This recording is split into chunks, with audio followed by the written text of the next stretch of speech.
Welcome mates, I'm BloodThirstyLord, I'm Lordy, and so we're back on Exoprimal. Thanks to Capcom for providing us a code in order to be able to have the chance to play this game again on the channel and have some fun. We had some fun last time in Beta 1, Beta 2, and even on first day of release, I believe. Maybe second day of release. And we got to level 7, not too shabby, and got some currency going.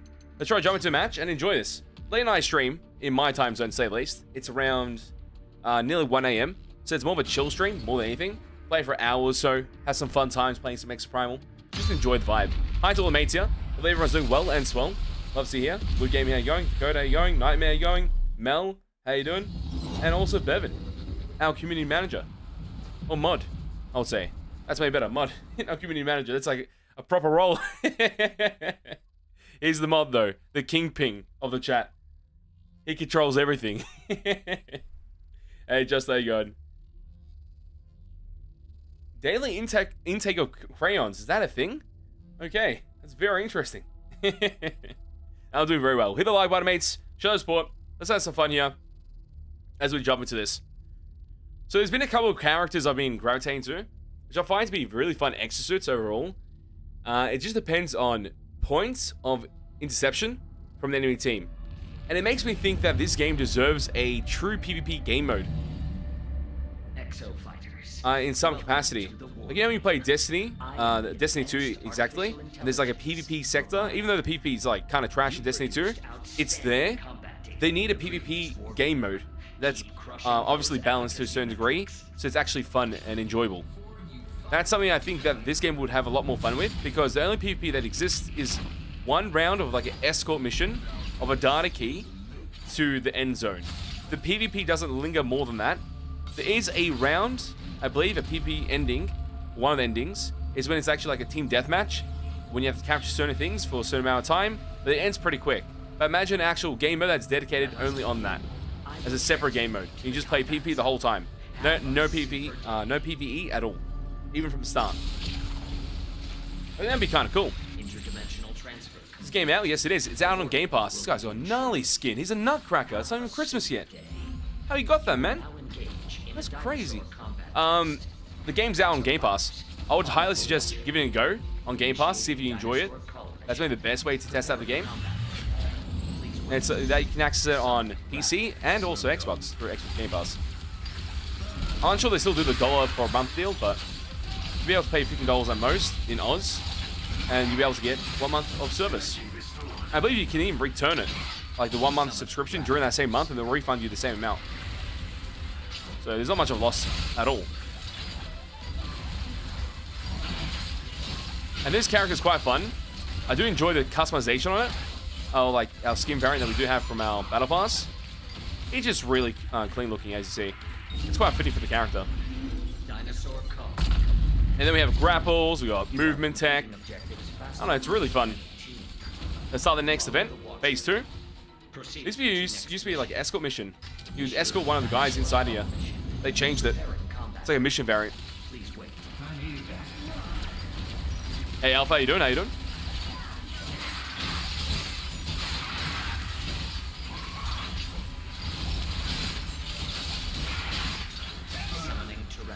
I don't know, the game's just vibey.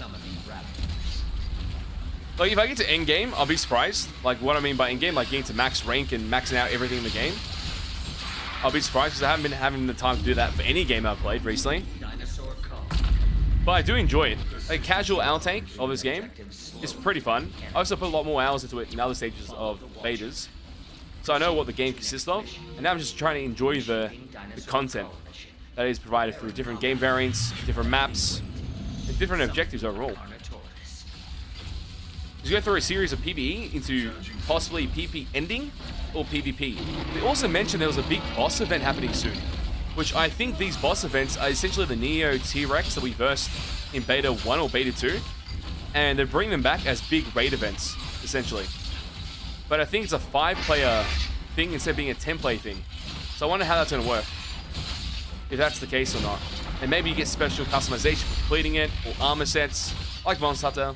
I wonder if it's going to be like that in any capacity. I should shield up now. He goes for another attack, I'm going to shield up. I cancel my shield. Oh, crap. Wait, teleported. Cheater.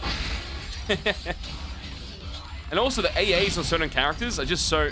so when I'm going to be AAs, like auto attacks, or just the M1, they're just so strong that you won't even use your abilities unless you get aggroed. Like, this character needs to get aggroed in order for his abilities to activate and become more purposeful. Other than that, you don't really spam your abilities unless you want to be more flashy. So your base damage is decent enough. From what I've noticed, at least. Hi to all the mates in chat, by the way. You gotta make sure this working multiplayer. It is? Okay, cool. Perfect. Hey, just see how you're going? Well, you're doing very well.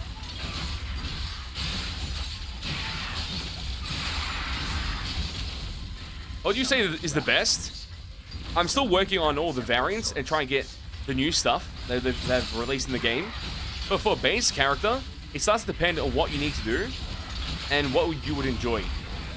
Like, first you want to find out if you like the DPS role, do you like the tank role, or do you like the healing role. From there, it becomes a pick of one of those characters.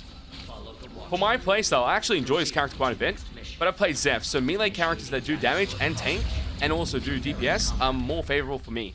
And I feel like they're more potent to being more useful overall. So you can just do much more with them, in the majority of cases. But then we've had videos on the channel, we played Barrage and some other characters like the Sniper. In certain situations, they're quite dominant. But you want to be able to pick 1 to maybe 3 characters that you feel comfortable with, so you can switch between them and enjoy them. I just got my power up and they cancelled. Perfect. Too far for this, sounds like. Yeah, I think I'm just out of range. Well, I just hit them. Nice work, team. Nice work. Next objective down here. Show me the event. Move! Show us the event. Oh, it's right here. Triceratops. But I've enjoyed this character the most. This character is pretty much god tier for me.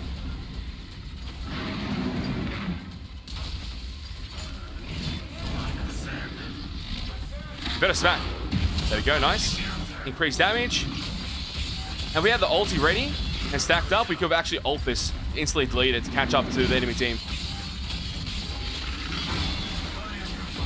See the base damage? The base damage is doing 160, while my right-click ability does only 60. Oh, sorry, 98 in this state. So you would always go for base attack damage more than anything. It just does more. I have my ultimate now, but I'm not going to use it. Triceratops is being killed. Well done, team. You are completing objectives faster than the enemy team. Yeah, the best builds is when it gets more interesting. So from base kit, it's obviously whatever you think fits your playstyle the most and is more favorable. If there's no support on the team, the game's already game over. So support's always an important aspect, and Witch Doctor is pretty good on that aspect. I actually feel like all the supports are pretty useful. I don't feel like they're redundant in any way. So that's what makes it quite fun to be able to play that support role. You just flex between any of them. The modules will make them much more interesting. And since we don't have all the modules unlocked at the moment, it's kind of hard to choose which one is the best, like god tier one. Is this domination in PvP? I love this. That's what it feels like. Let's stack it up.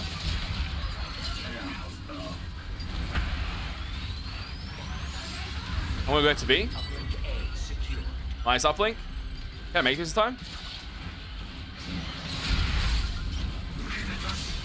Charge it up.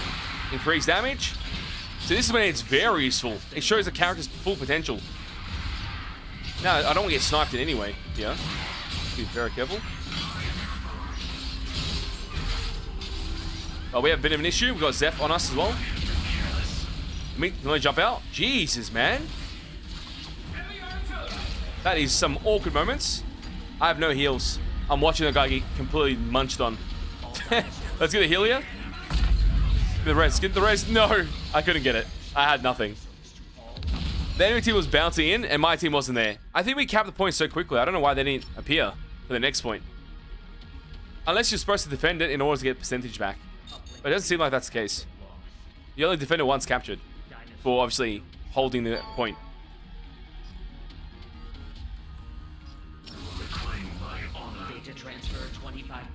Yeah, just you're completely correct. Some are good at AoE and others are good at single target damage. Or even dot damage to a certain degree.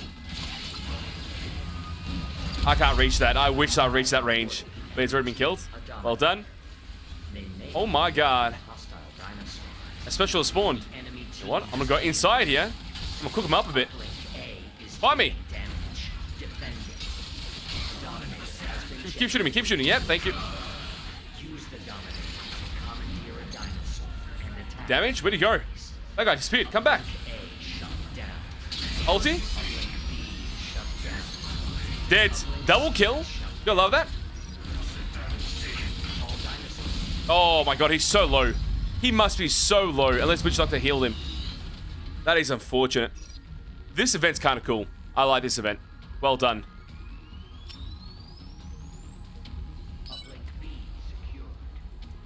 This is very interesting to have a full PvP event like this. So this actually suffices what I was saying at the start with PvP. Oh my god. Is that a special dino? What is that? I'll take it. Still pretty good. I was hoping for it to be more special than that, but this works. To me, this is standard. Let's get to the heat of the battle, and hopefully cap C if we can. Or defend B. I wonder where it spawns us. It spawns at B? Do we choose where we spawn here? We just spawn here. Nice. How's he not dead? He's 1 HP. I actually hit him and no damage happened. I'm gonna kill this. You're dead, can't ulti.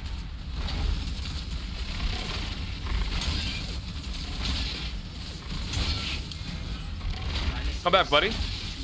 They're so tanky. Why is he tanky? He has God mode, I'm actually convinced.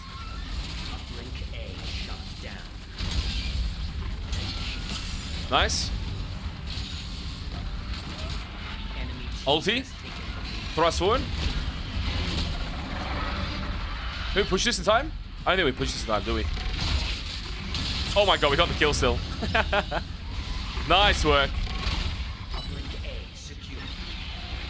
Can't cap C, but C's back to neutral.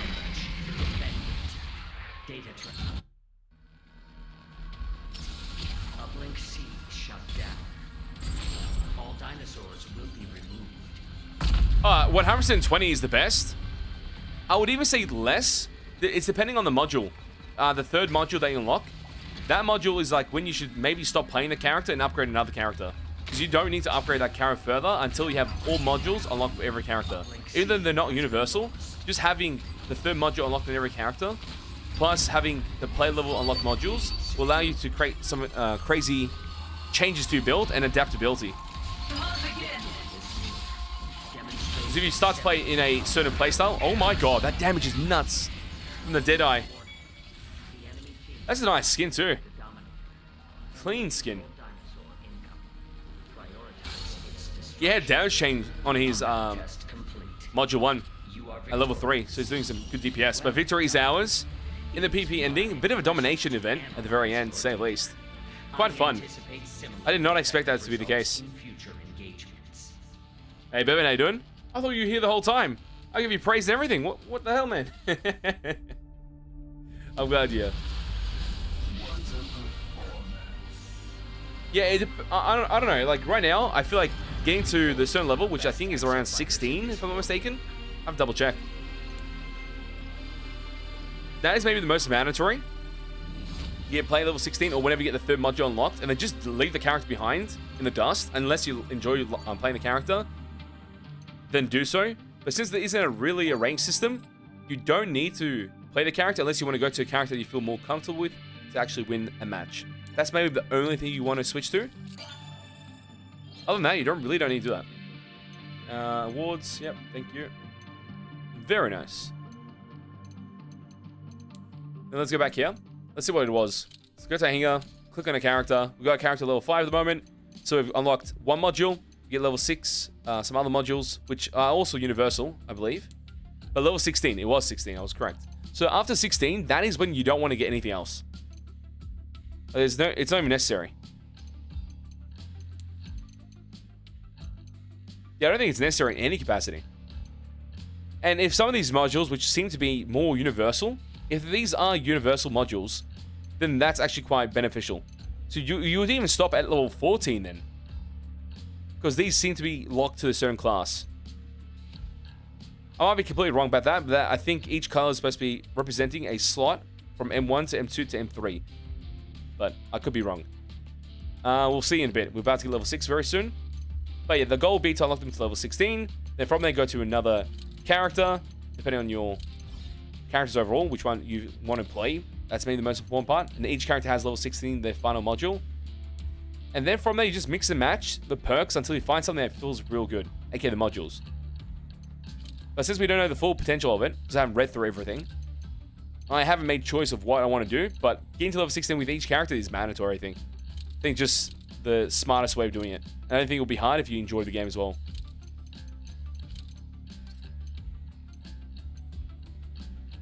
I'm trying to think if I play the other characters now, or just keep sticking with this character to get him as high as level as possible. Because I've already played all these characters in beta. I know what they can do. Did they release the variants? Has that come out yet? Does anyone know in chat?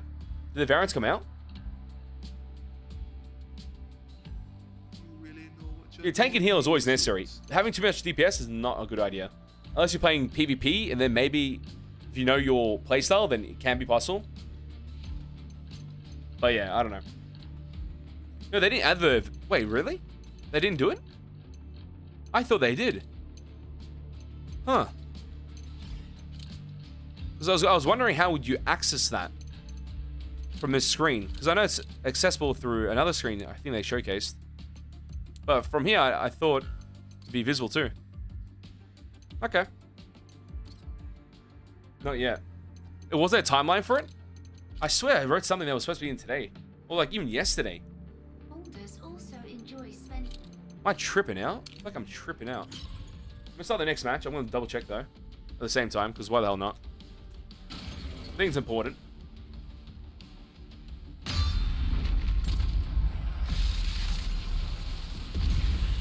Let me see.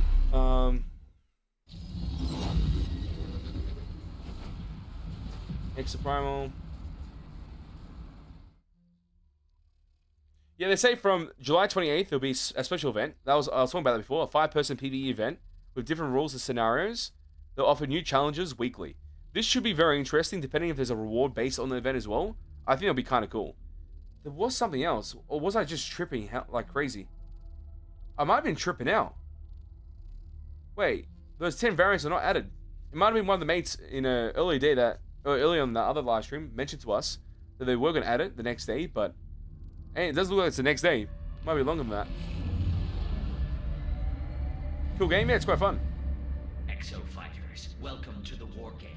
I am the Oh, you maybe have to be campaign. Yeah, I might be close to that. I haven't been clicking the interactions. I got to do that as well. If I don't click the stuff, does it still progress? Or do I have to click it to progress? Because I don't want to be like handicapping myself to a certain degree by not watching the cutscenes. So I might have to do it, just in case. Data indicates that human beings improve their performance through competition. This game PS4, I have not checked. Does anyone know in the chat? PS4? I know it's on PS5, I know it's on Xbox, I know it's on PC. But I have no clue about PS4.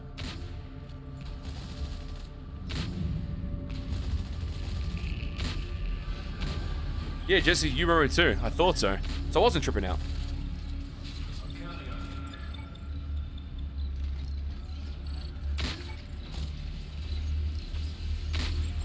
Because when they showed it in a display, I believe they showed it like you click on the character and you'll be able to see another variant underneath. But obviously that's not the case at the moment. Oh, if the beta was, then it should be. Of course then. I don't see them changing the beta to full release in any capacity. The war game will begin shortly. Have a super day.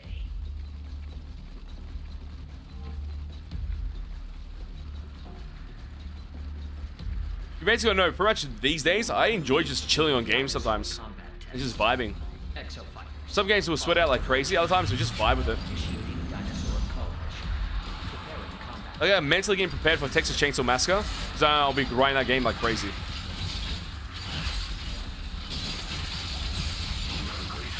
Well, this game I'll be waiting for DLC drops, playing at every point, and hoping for crazy gear drops and events to be part of.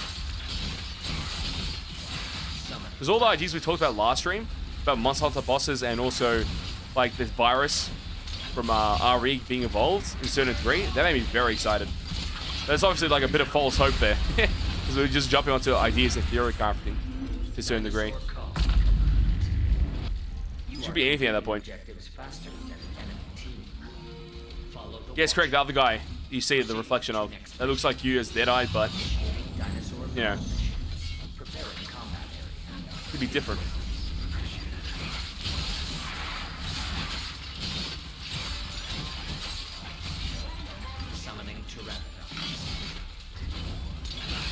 Actually, it's not too bad to use your right click. Just when you're in power state, you don't really need to use right click in power state as much as you think. Power state gives you quite a bit of reach already, so the reach is not the issue, but I believe you would still have more reach in the right click compared to your left click when you're powered up.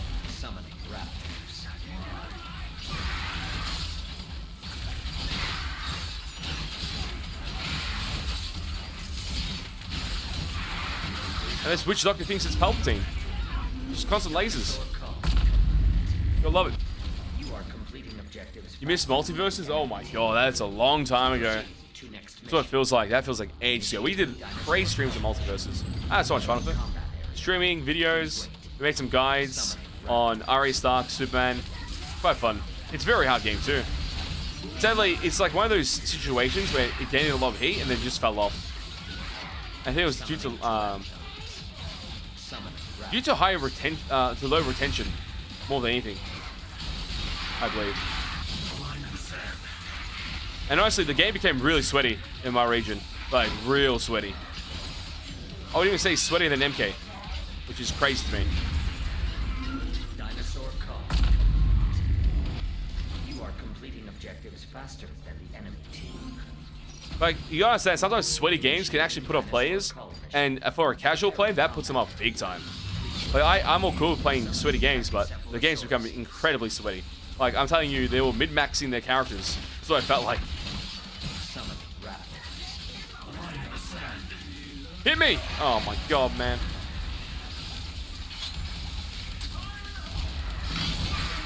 Only 50 damage sucks.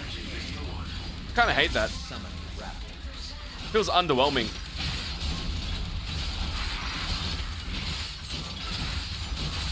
I wonder if it can change damage DPS depending on the string of your combo. Like if I already use 2 hits of light into my right click ability, does it do more damage?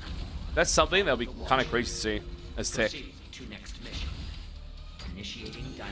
Yeah, it's all ruined multiverse. I can't understand.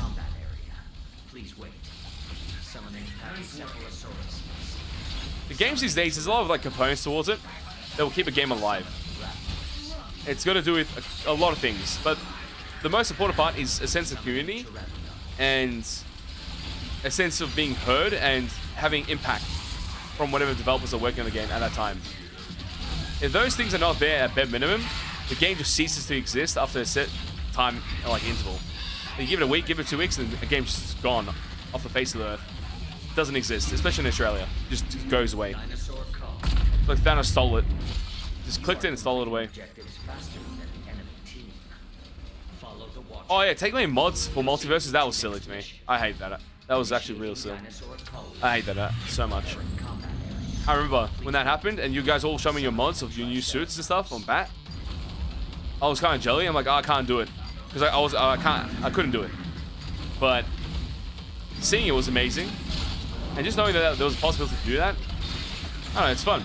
Like even Jagged Alliance 3, a strategy game, had mods. And I'm actually kind of interested in jumping back into that game and seeing the mods available for it. Like how would they mod the game? Because I haven't seen too many games that strategy being modded. I find it to be very interesting. The Triceratops going nuts. Also, there might be a way to actually gain your ultimate fast in this game. So when you get to this point of the stage, you can actually kill them instantly with no issue. So I think there's a module for that maybe. I'll double check. You finished Aliens Dark Descent? No, I haven't. I actually haven't. You will now commence the final mission. Brace yourselves for and I do want to finish that. I tell you, there's just too many games. There is too many games. So I give games as much time as I possibly can. But obviously, since we're working on a couple things, and if you haven't seen yet, we've got a new clips channel BloodThirstyLord clips. Check it, it's in the description right now, in the live stream description. Check it, click it, subscribe to it, show that support. It means the world. We're getting everything ready for certain games, and we're gonna go completely ham and expect content on all channels going nuts, completely nuts. And you can go to our channel section on this channel. You'll be able to see the other channels too.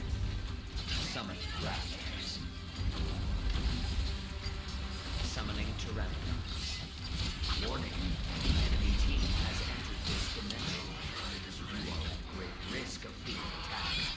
Stay alert at all times. I don't see it though. Stay near the data key to escort and complete the I do like that Leviathan says stay next to the data key. I wonder if that was just because of my positioning, being out of it, and it gave me a warning individually, which I do actually like.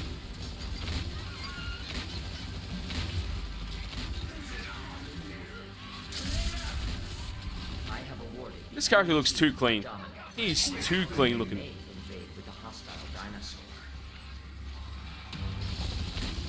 So now I'm completely useless here. I can't do anything. At least I have a cannon rig and maybe use my cannon to help out. But it doesn't matter.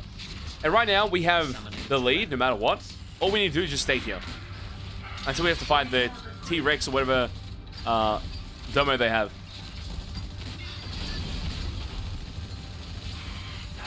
Escort progress 40%. Summoning raptors.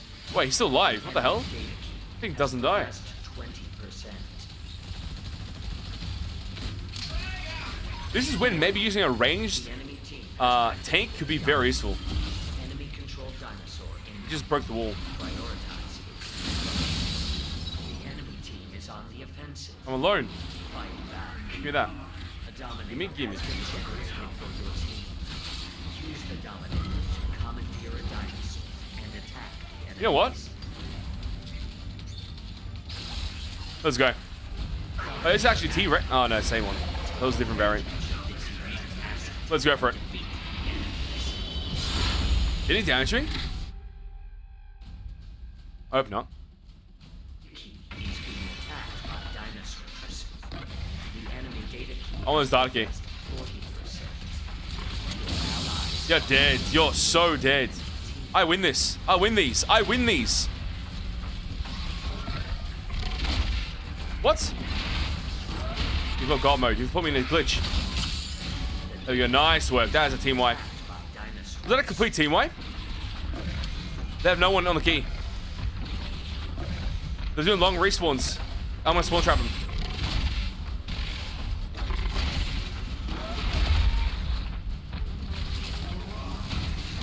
I'm spawn trapping them. Oh god, that's hilarious.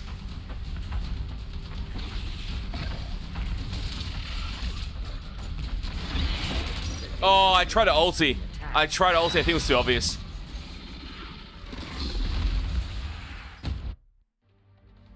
Wait, Naraka blade points popping off? I wonder if that's changed in also the content aspect as well. Like, I wonder if there's now new content creators or people creating content and people watching content on Naraka, because I think the issue with that game has always been the, I would say, language barrier. It's like, it hits a certain audience, and that audience isn't English speaking at all. So that's why many people don't play it, like content creator wise, in any capacity. Even though I enjoyed it, I covered a lot on it, so I actually enjoyed the game quite a bit. And they did something kind of sweet for Maximilian with him and Benny. I thought it was kind of cool, like having the collaboration with them. Naraka was so fun. Those were butt-clenching moments too in that game. That's for sure. Oh, we won the game. Like, this is easy. See, this mission I don't like as much anymore. I used to like it, but when it's so easily countered, and it's like, if you have one good play, you've already won the game. Unless the enemy team can do good play, which usually can't. Oh my god. Never mind, they're doing a good play.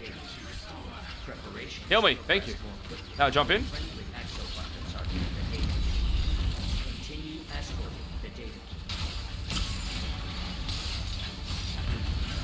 Let me kill you. Your time to die. He's been samurai'd. Wait, was that a sniper? That was definitely a sniper. Dodge that. This character is really fun. I can actually do a jump setup from here, go above it and ulti. Like 3, 2, 1. I think that'll be good timing. Oh, you're a lucky bugger. Did I switch sides? I bet I didn't.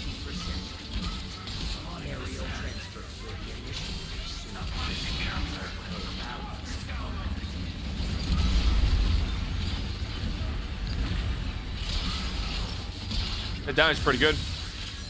That damage is pretty good. My God. That's it, GG. We got a cleaner look. Damn. You are victorious. Absolutely insane. This character is so fun. It is so fun. I don't know, there's just a bit of everything. Like, he sucks in stages when he has played range game because he has no range.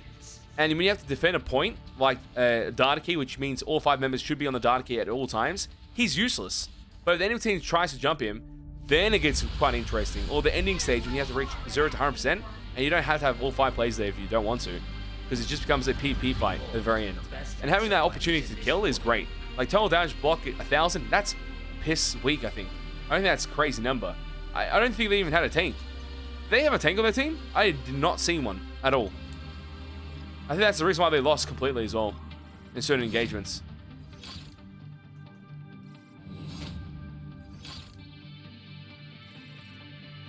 It was fun playing last night. I might have to download it again then. I kind of like Naraka Blade Point quite a lot. It's the one game I'm like, I always look back at it, I'm like, yeah. Playing Naraka alone was the reason why you stopped. I was going to say the only reason I didn't, why I stopped is because of that. But also, that is the only reason I stopped. There's like no other reason. The game is great. The game is great. But then they had an influx of bots because of player reduction in certain areas or region. Like, Oz had no players, so you end up versing more bots. And that, I can't stand bots. I actually hate bots. And the reason why I hate bots is because of Gears of War. If you played a Gears of War game, multiplayer, and there's a bot in the enemy team, they turn around and not fully turned, they'll blindy headshot you across the map. It's like, I can't play against bots. I hate it. It's just boring, but Naraka's bots are dumb. Like, they're just there. And it doesn't make it fun. It's like, oh, I gotta kill. I don't feel rewarded for killing something that was meant to be killed.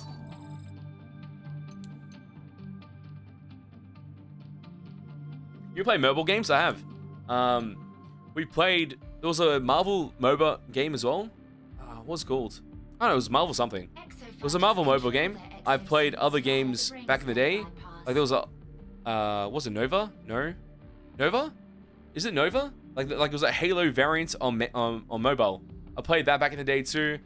There's some old school games I played. But I would say most recently, I played Marvel Snap. I would say that was a couple months back though. And I was playing that from day one until a couple months ago. And that kind of just fell off.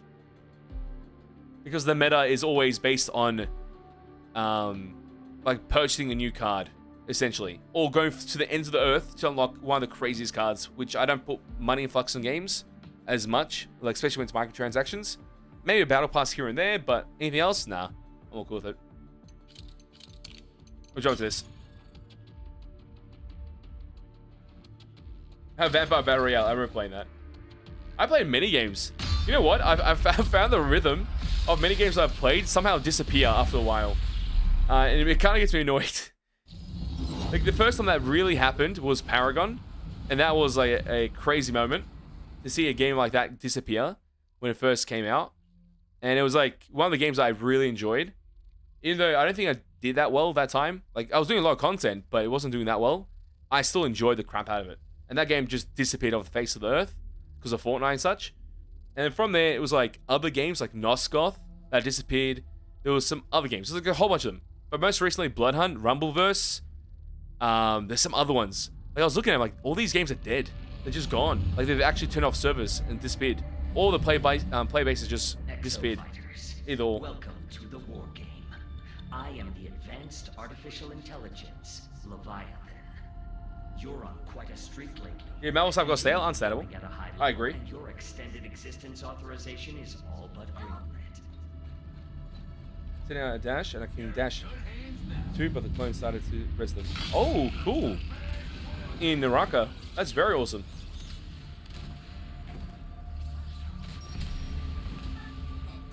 Yeah, dry content of dead servers. I agree. That's maybe the best way to highlight it. That's honestly what ends up happening. So now I obviously play a lot of games on the channel. I don't really gravitate to one game. Yes, the Not Lordy channel, we've based it on DVD for this current time because I've actually had a lot of fun with it. I don't want to do it on the main channel as much, like maybe here and there for special content, but I'd rather do that on a second channel that I can just spam whatever I want there and have no issue, you know? And I think it's worked out pretty well. I've kind of enjoyed it. And I still work on it. There's another video coming out later today. I think it's already come out. No, it comes out in 40 minutes on the Not Lordy channel. As we try to do a build on DVD, it was a very interesting build. My God, was it hard to actually make it work. When I did it another time, and I did it piss easy, and I wasn't recording, I'm like, well, I'm kind of devastated. Because the build's really fun, but it depends on the matchup more than anything, or what you verse. So I'll showcase it in the Not Lordy channel in 40 minutes from now. So keep an eye for that. There might be some clips on the BloodThirstyLord clips channel, TikTok, and also on our short channel, BloodThirstyLord Shorts. We have quite a bit of channels. I like all our content. Yeah, Exoprimal, there's been some curious statements coming out, because obviously this game is online play, and I don't think there is bots, but I'm not sure if you can play the game online, like, still online if the servers are dead, with bots in the game. Does that make sense? There's not an option to play just with bots and be offline mode. So that can become an issue for this game for longevity's sake, because games just don't survive online for a long time unless it's been kept alive all that time. And a good example is Predator Undergrounds. That game has a play base, yes, to a certain degree, but it's not getting updated. People are leaving. There's low retention. And people want to rather play with bots than play with people that are going to AFK because they don't realize they actually gone to a match or not. Or not find people ever. And wait 20 minutes to play a match when they just want to have some fun playing as a Predator, even against bots. Like a game as intense as DPD at some moments, when playing rage quits and having a bot replace them, that's alright. I think that's justified completely. And I think it works, and I don't see DBD ever dying in any capacity. The game will just live on unless they make some really bad decisions. And even when they make bad decisions, I don't think it would even cost them as much. Because they've had so much years of experience to bring back the game alive multiple times. So I think it will survive quite a lot. Pretty much becomes like a staple, like Minecraft, Valorant, and all these other games. DBD is just a staple. It's always going to be there.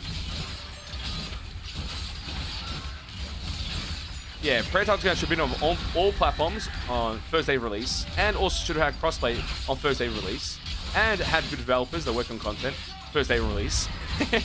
There's a lot of things that needed to be done, but it has like, it's like a concept of a game that could have huge potential, and they never thought it could, or they never wanted to tap into it, which is the saddest part.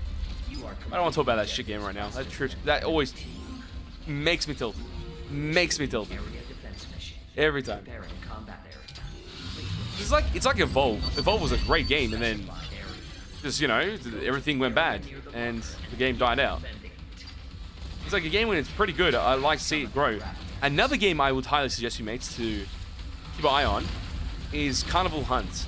It's a 4v1 game coming out very soon, and obviously we play a lot of 1v4 games on the channel and completely smoke the enemy team every time. So that is a game I have on my radar as another game to play alongside Texas Chainsaw Massacre. So Carnival Hunt is the game. It's essentially, I think, a team of bunnies versus carnival monsters, essentially. And it's a 1v4, and the objective is to collect these keys, like essentially winding up the bunnies and keep them alive. Essentially like bunny toys, and have a wind up. But once they run out of keys, and how they run out of keys is by dying and losing the keys, and also the killer preventing them from getting keys. And if that happens, the game is over, the killer's won. I thought it was kind of an interesting concept. It's a very interesting base concept, and I see it potentially growing if there's a good community behind it, and also a good development team. I haven't heard about the development team. I just followed them recently, like on social media, to see what they're about. And I don't know what they worked on in the past. But it looks promising, and I like something that looks promising. So that's the game I want to talk about. We'll talk about more in the future as well. I thought I should tell you, mates, in case you've heard it or not. You are completing objectives. Hey, Redacted, how you going? Enemy team. I see another member in the chat. Follow the He's watch. red blood drip. Love to see it. To next mission. Initiating area. He does a good job though. Do we have my home sub? Yeah, I think Capcom has got Please wait. some great rules Defend. in their company when it comes to making great games. They always seem to achieve it. And their live service has been good for Monster Hunter and other games like that. I feel useless here. I can't do anything. I just have to stand still. This is maybe the weakness of the character. The one weakness. Like, I kind of hate it. Just standing still. Hit me. Hit me. Damn it. I mistimed it because they were very staggered.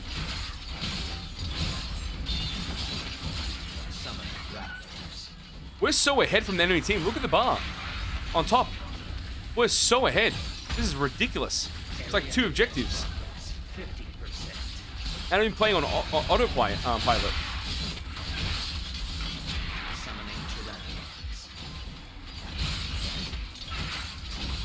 At least we gotta stay on the point list. You've never heard of the game? Yeah, double check it. It's got like an interesting atmosphere, and that's the only reason why I'm really interested in it. Because I like games that have interesting atmosphere. And like honestly, Texas Chainsaw Massacre, if you thought about the game initially, like you may like write it off. But when you see the game in action and the atmosphere comes to life, and it's like, oh, this actually works really well, and it's actually fun and engaging, and it connects to the movies, and it feels great. It only connects to the first one, sadly. I watched the other ones; it does not connect to any of them in any capacity. And it'd be funny if they did. Maybe they'd do like little Easter eggs here and there, but other than that, it's just based on the first movie. But I still think the game has huge potential just for having a great community. Do I expect the game to have a crazy amount of content? I'm actually unsure. And it depends how they do the systems with perks and how you can unlock new things for your characters and such. That's when it becomes the most interesting. Look how far back they are. Oh my god, he's up there too. We're going to the end event and we're going to feature the game before they even get here. That's crazy. Oh, this is GG. We've already won. Proximity to the data key will cause it to advance. Oh, a killer class from outer space. How could I forget that?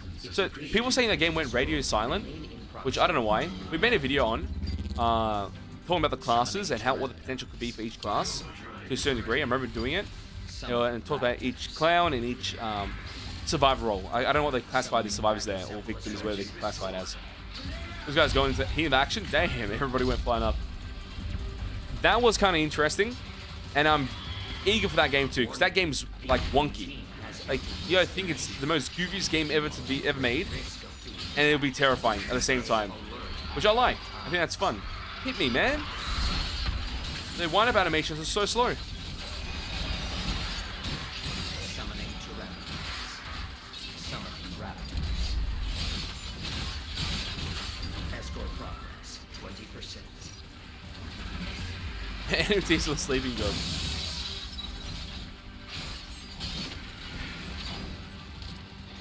He's best for PvP, my character here. Yeah, I agree. They may invade with a hostile dinosaur. Summoning Tyrannosaur. Yeah, see the atmosphere was right, the house, the basement, but also the other maps too. The second map was great too. The slaughterhouse was actually amazing. And then there's also a gas station map, which obviously is where the cook was in the movie when you first see him. That looks interesting as well. A very open map though, so which makes me a little bit curious to see how that plays like. Because if I can spot an enemy from a mile away, how's that going to make them feel? Is there enough opportunity for them to get away? Is there... What systems are in place, essentially? Because open areas don't really work too well in Texas. Because usually what ends up happening, someone crouches in the cornfields or in the bushes and they somehow disappear. Or the killer finds them and they're just completely dead. So they can't get to anything else. Except the world. So I wonder how that's going to work. Kind of interested. But Slaughterhouse had such great density that it actually changes the playstyle a bit. So it's like open area, but it had density to it, and obstacles everywhere. Oh, the game was great. The beta experience of Texas Chainsaw Massacre was great. I've obviously told them that as well. The people that actually gave us the code in order to play the game early, it was superb to say the least. I actually enjoyed that whole experience and stripping it all with the mates. That was super fun. Summoning Raptors. Summoning Pteranodon. Yeah, you can lose the cube easily if only one person's pushing. Like right now, I thought we were like majorly ahead, but our team is pushing dumb objectives, I would say. And it's kind of costing us. Because they can't be PvP now. Yeah, we're not even PvP territory. Because we're ahead. Get on the point. Get on the point. Come back. Data key. Data key. Data key. How are they not getting the Leviathan voice messages constantly? Nice block. That was beautiful. This gives you damage mitigation too. We're getting overhealed by the Witch Doctor, I believe. Could be mistaken. Oh no, it wasn't Witch Doctor. It was other character. What was her name? Was it Nimbus? Because then it makes sense what the main was talking about earlier about Nimbus. I thought it was Naraka Blade Point. We get another res on the Deadeye character.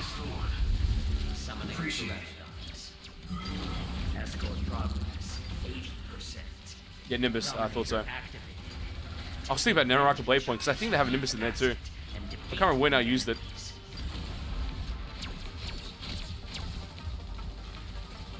I actually want to see Naraka's new classes. That would be crazy to see. This is like a fighting game essentially. I play an MK recently. I have a video in the works. I haven't recorded it, but I practice crazy amount of combos. Problem is, MKX has no playbase. The game's dead on PC, and I believe on PlayStation 2 as well. On PlayStation 5, sorry, as well as dead. So I can't find any online matches on MKX. So I don't know if I do like a story tower mission and just have some fun there, beating the NPC like crazy, or doing like hard NPC boss fight, essentially, with my characters from MKX, which I'm pretty sure people will know which one I'm playing pretty quickly. Or what I would end up playing. Especially with the recent conversations and things we've done on the channel. We ain't sniped that. I want to stay on the point. Yes, break the data key. I just sit here and relax. Hey buddy, how you doing? Nice, you're dead. Kill him. Slash. With the right click. That's hilarious. Why is he over here? Okay.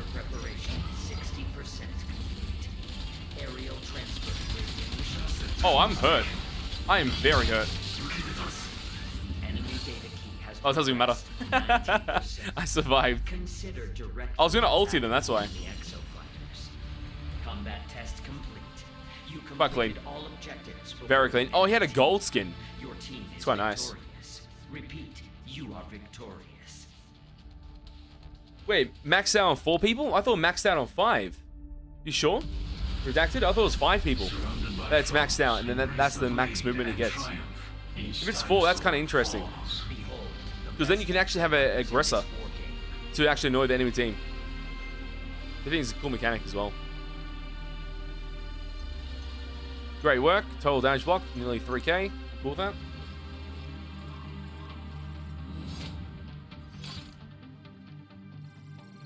Oh, so that's good indication, Jesse. Thank you. So it's 5 stacks still.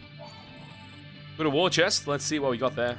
Level 10, by the way. So hopefully we've upgraded a character quite a bit now. No, we haven't. But hopefully it's decent enough to get another module in place.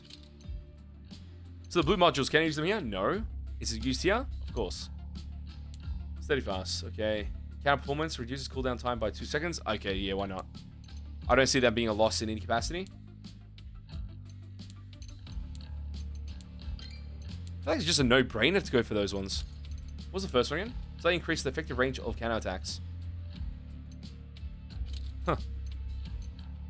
And I wish you would have your abilities just to like reference what is a true counterattack on the character. Is it just my E ability? Is it when I'm holding my right click ability? Like what is it? Because I know the true counter is E, but that charges up because it classifies as shield. But maybe right click is also a true counter in PvP, or when you actually get hit by something. I find it kind of ridiculous not to have an ability screen. It is actually kind of mind-boggling. So that needs to be fixed. That like actually has to be fixed. It kind of tilts me. Not being able to read my build is set in game. Oh, it drains me. It's the defensive one? Okay. My first game of Naraka where our squad had 19 kills and second also had 19. It's faithful at 2 squads to fight at the end. That's the best feeling. You understand? Like if you watch some of our clips, I remember playing the game as well, and we played at such a high level. It was actually kind of nutty, and there were certain characters back in the day, at least, that were just busted, and we didn't play a true busted character like everybody else did, and it was so hard to keep up Because there was that guy with the fire abilities, and he could one-punch fire combo you, and you just die instantly. And you had no chance. So as a solo player, there was no chance to survive. I think this guy's talking in mic. I am the advanced That's all. artificial intelligence Leviathan. I require all exo fighters to participate in the combat tests. This is a two-team competitive scenario. Those on the other side are the enemy team. The first team to complete all of the assigned objectives wins. The winning team will be eligible. Yeah, I know when you get maxed out, you get damage boost. That's only when you press the E ability though. Improve their performance through competition. The damage, they're talking about the counter damage being higher than that. So when I have my E ability out, I've got counter.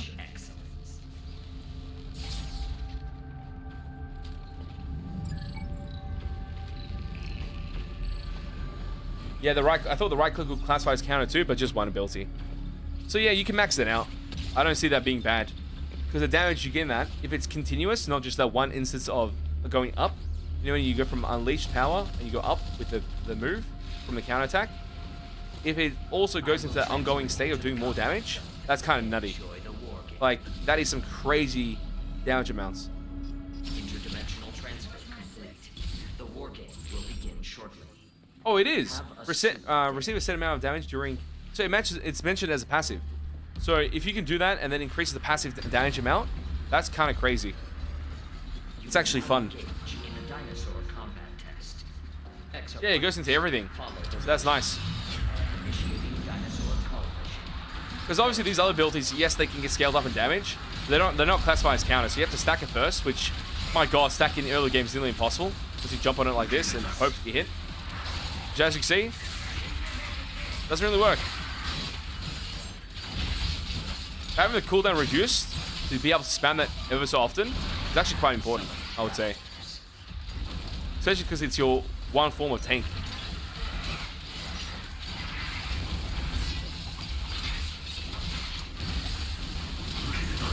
Now charge up, power, and we have increased damage, which is nice. And then if our cooldown was back, say we'd only have a 2-second gap between this state and our ability. Honestly, the ability's back up, and we're still in this state. It's pretty crazy. It's already good enough. I don't think that really helps, actually. Actually, thinking about it. It only helps when you miss. That's the only time it helps, is when you miss. Which, at that point, you should start to work on your timing, so that module will be useless. Because you wouldn't miss. That's the goal. But in PvP, it would be very good, actually. So if you do miss, and any team actually tries to counter you, having it back up during a certain moment of the game, like as they're about to do ulti or whatever, and you activate it, is actually really good.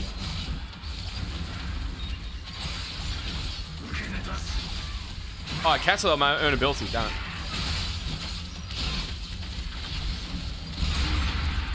Nice work, team. Dinosaur call. Yeah. You are completing objectives faster than the enemy team. Follow the Watcher. Proceed to next mission. Initiating dinosaur call mission. Preparing combat. Please wait. Summoning. Wait, who's Shen? Oh crap! I don't know who this person is. Raptors. The Viper was great. Viper was busted too.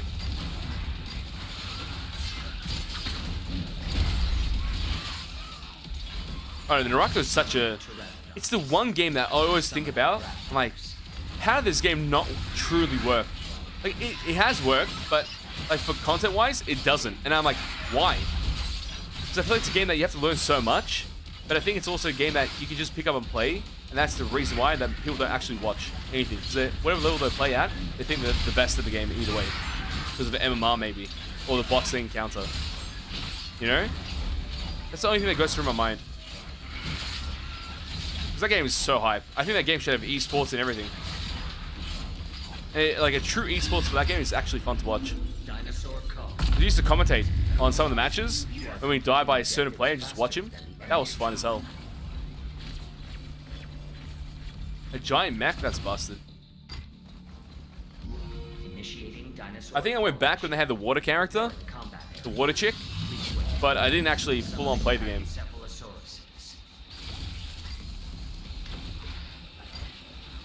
But I'm glad to see the game went free to play because that was the biggest issue I had with the game. I'm like, why would anyone pay for it when you can get it free to play and have increased play base and you can still have your microtransactions in the game as well? It just made sense to me. They already had the module, but you still have to pay for it. It's a bit like Hunt Showdown, I would say. Hunt Showdown still has to this day a paid service to buy the game initially and then paid skins. So just make it free to play. You have $300 to $500 worth of skins. He'll make the choice. They'll buy skins because they love the game. Dinosaur call. Oh no. Very tilted. Completing objectives faster than the enemy team. Follow the Watcher. Proceed to next mission. No, they may look like Jinx. It's not too bad. Preparing combat area. Please wait. Summoning package. Yeah, this game's very peaceful, I would say. You can just talk, chill, play the game. Hack and slash, do content or shoot, whatever it may be. Like these events here should never be that stressful. It's the ending events that scale up in your focus. Oh, come on, man. Zeph, what are you doing? Where's my potential?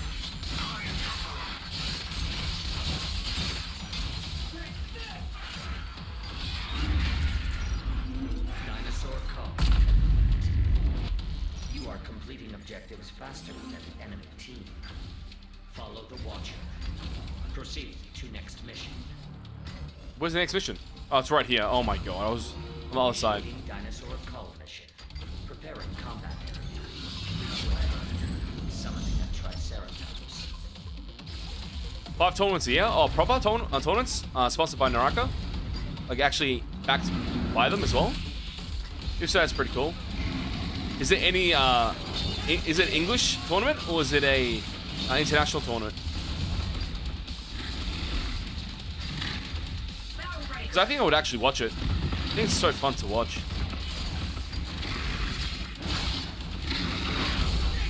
If I go back to the game now, I think I'll be so rusty. I actually have to practice. Like, I played a game today for the first time that I've never played in my life, and that was Rocket League. Completely suck at the game. But you know what? It was actually really fun. I was playing with the group as well. Oh, the armor. Wait, he cancelled my armor, the son of a gun. He cancelled my wind-up of the armor. I thought it was already out of my stance. I have ultimate, but I'm not going to use it. Yeah, I enjoyed the game.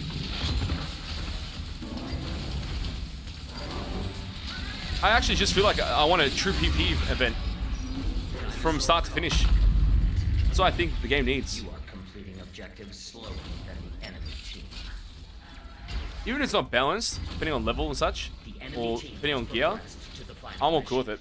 Act quickly to close the performance gap. Warning, you will now commence the But I'm enjoying the game quite a bit. Brace your dimensional travel. Prepare. Escort mission again? I'm not enjoying that part. Mission will be data key security. Proximity to the data key will cause it to advance. But I actually like the domination match. That was a really fun ending. Is destroyed. Remain in proximity to repair it. Summon raptors. Yeah, everybody see it. Everybody see it. Perfect.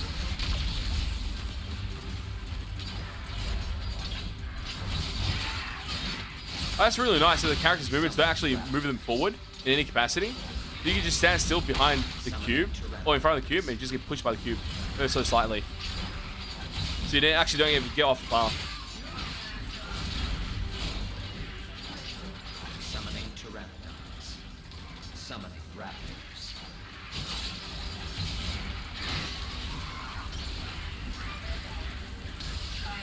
Escort progress 20%.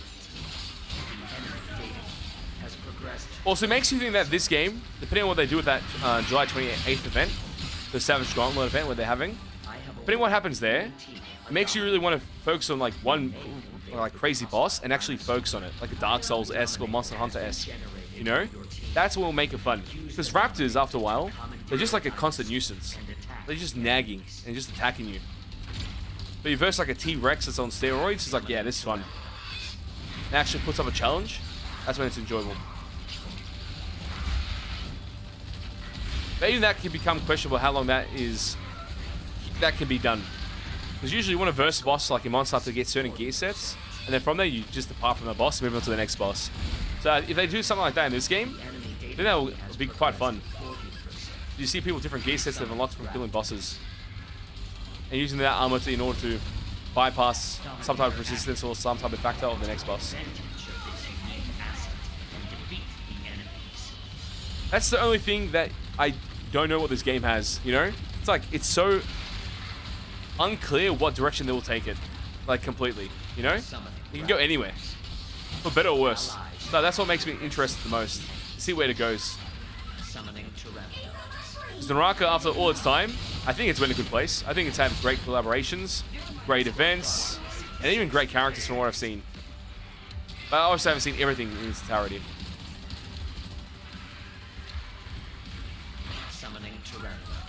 Which boss? The Neo T-Rex? I fought it before, but not on release, sadly. Still waiting for it to come up.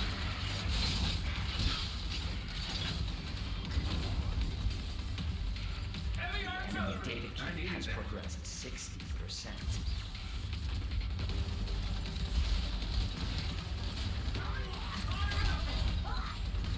Maybe I shouldn't play a melee character. I'm thinking about, like, if I want more XP gain to get higher play level, I should be playing a different character. Like a support. Like Nimbus. Then it's just much more worth it. Yeah, Pearl T-Rex, Neo T-Rex, yeah, I've versed it. Grab the pickle. Sadly, I don't know those characters. I haven't played Monster Hunter to its full entirety. I played some moments of it, but I haven't played it in its full entirety, sadly. I'm just chilling here. Look, I'm like actually just vibing. This game makes you sit, which I don't think that's a great mechanic. To force play to sit for so long.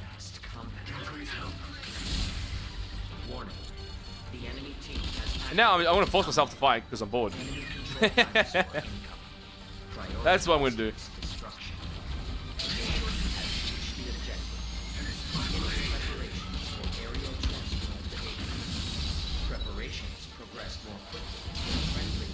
Hey, he shoved me. That's kind of rude.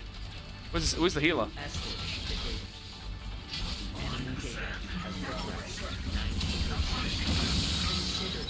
How do you see me and keep hitting me? Oh crap, never mind. You got me. Oh, I went into the other T-Rex. Please. I beg. I'm safe. Leave the heals. Destroy that. Thank you. Instead of my one. Reactivate.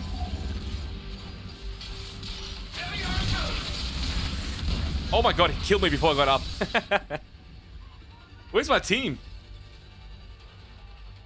Are we actually going to lose this? This is ridiculous.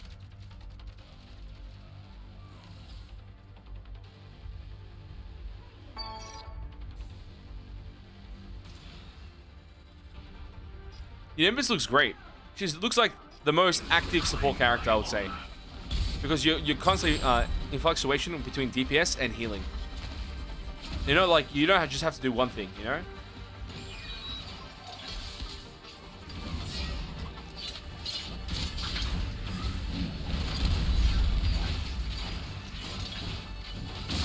Oh, the fire the tanks, but I do more DPS than Roadblock, hopefully. That hurts. Hey, that hurts, buddy.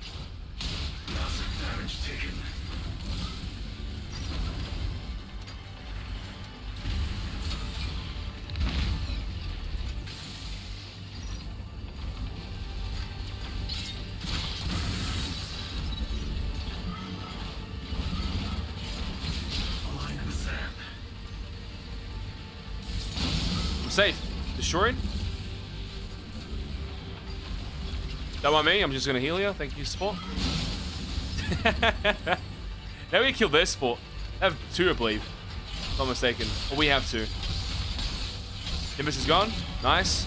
That's the thing, if you attack the support because the DPS are not taking care of the support, it's an easy game. GG, won. I don't see us losing now.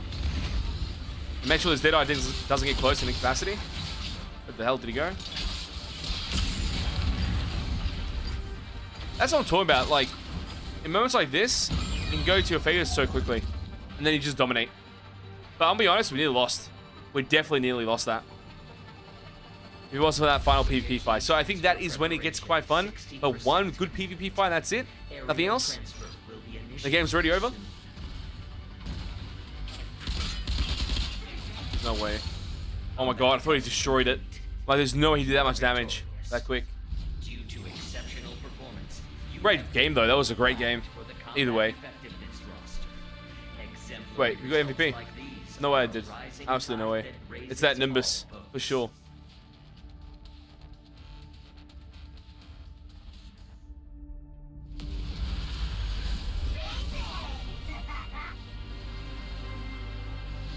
You need faster respawns. Yeah, I think faster respawns, faster EXOSUIT switching as well.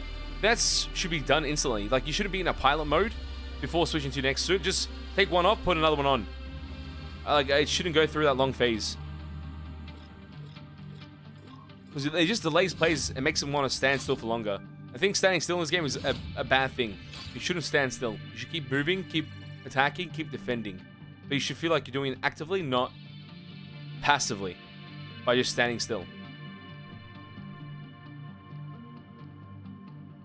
You get AC vote to quit, yeah, of course. I do agree. That's just the orientation of a team game, and having weaker plays versus good plays in that capacity. We got a cutscene. Exercise results logged. Sunsetting temporal instant. And this was forced. I didn't choose this. Survivors, prepare for departure. Have a super day. Wait, that's it? That was the cutscene? Oh shit, the hunters. Wait, he's got a cool suit. Wait a minute. Why is his suit so clean? Does he have a battle pass skin? What was that? Damn it, I want to see more of it. I wouldn't mind for, like, if depending on how many variants they show in this, like, database and such, to see them in gameplay. I think that'd be kind of cool. Hey, why is it working? Am I doing the wrong thing? Next. This transmitter, how does it work? Gee, Thank you.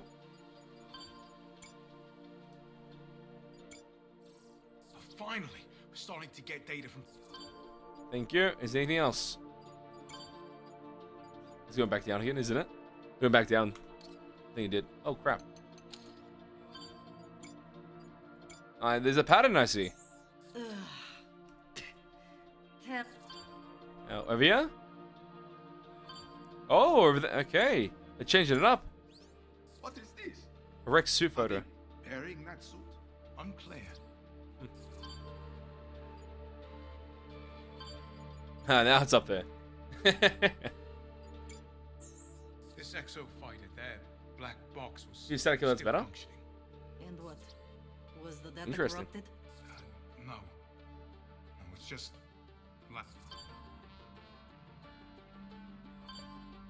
Just click the left side. Wait, what the hell's that?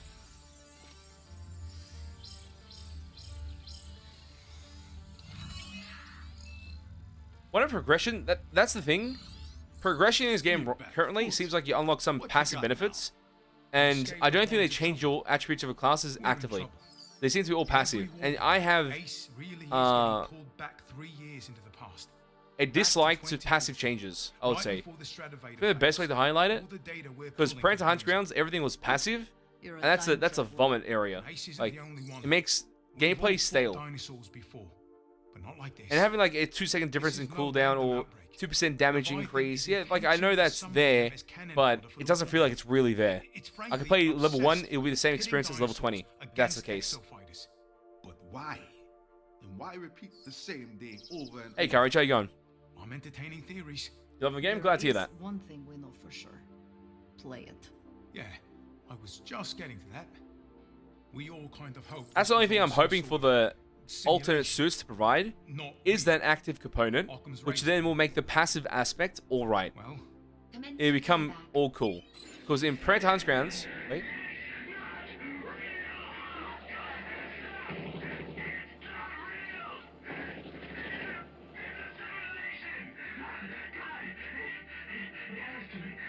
Was this from a normal Exo fighter, or is this from the Hunter variants? It looks like it's got the Hunter gear on.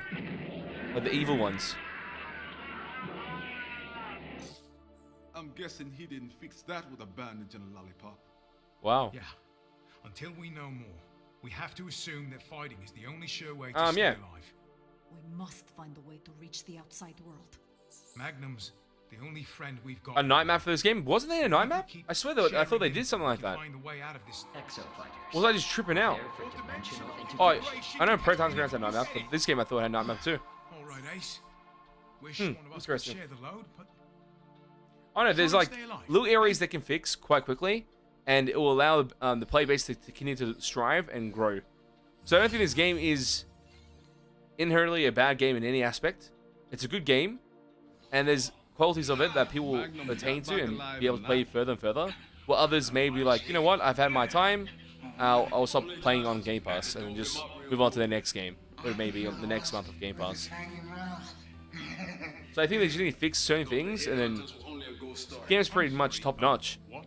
Hunters? But that's just because they need to release content. Headhunters. They rip out your brainstem bypass and steal your combat data. oh, lovely. You best be careful, Ace. Your spine looks ripe for the plucking. No, Magnum has a lot of pilots that owe him one. Oh, hell, he's right.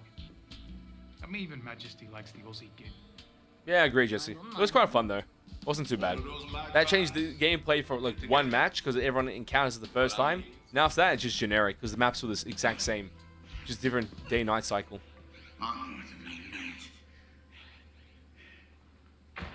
Oh dear. Sure you do, buddy.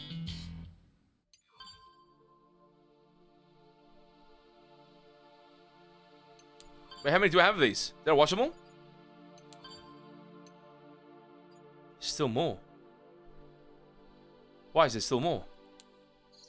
Exosuit, eh? A system. Oh, so you're saying instead of clicking on it, I click here. But I can't click all at once. And just watch them all at once. This. Has to actually show me where it is on the map. Okay. Right. I get you. Save that though. Makes it much easier. Her smile is freaking me out. That feels forced. It's like when they tell you say cheese and you just you're forced to do it. That's what it was. Exactly. Why is this suit? Okay, there we go. One more.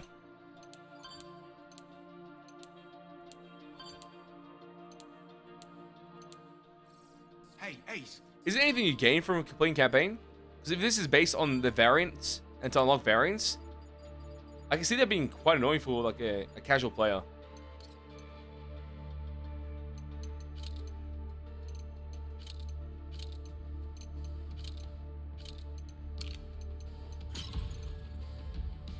Let's jump into the next one. That's funnier. Actually, oh, I should change my modules, damn it. Oh, dude. Because you can't customize modules in game. Which I think you should be able to customize at the start. Anything you should do, anything that is about your character should be done at the start before you go into a match. Or even on the fly too.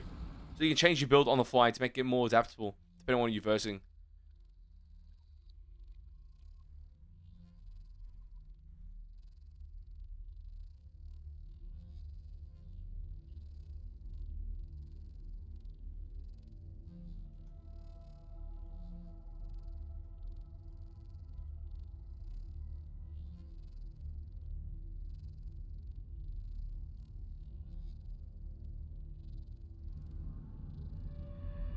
Your game started up. Perfect.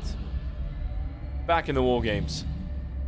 Exofighters, welcome to the war game. I am the Advanced Artificial Intelligence Leviathan.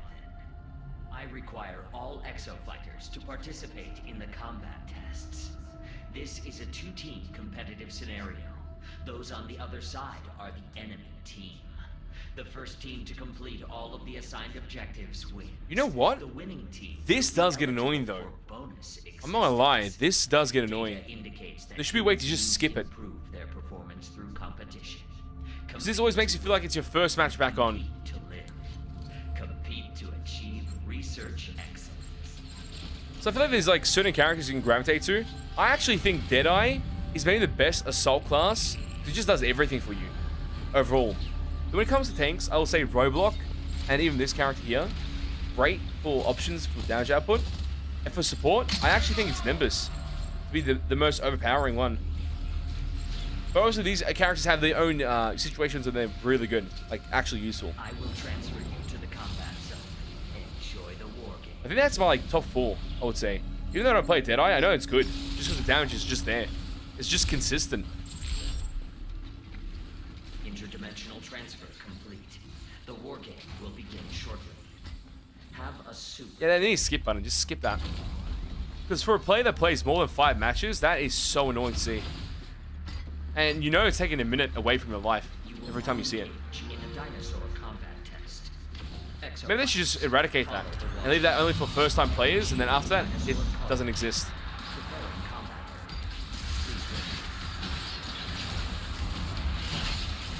I'd rather have a loading bay when people are doing emotions stuff and changing the classes than see that.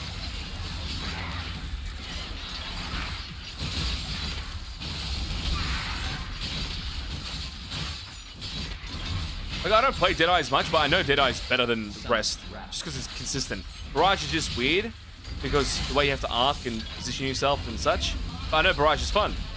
Zeph is great, but you have this character which does, I think, better, in my opinion.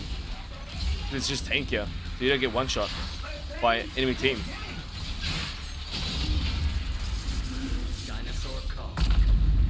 I think just Deadeye is great. This is without variants, though, of course. Variants will change up everything.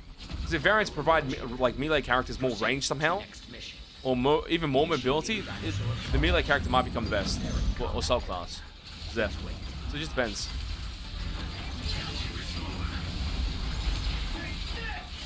Summoning Tyrannosaurs.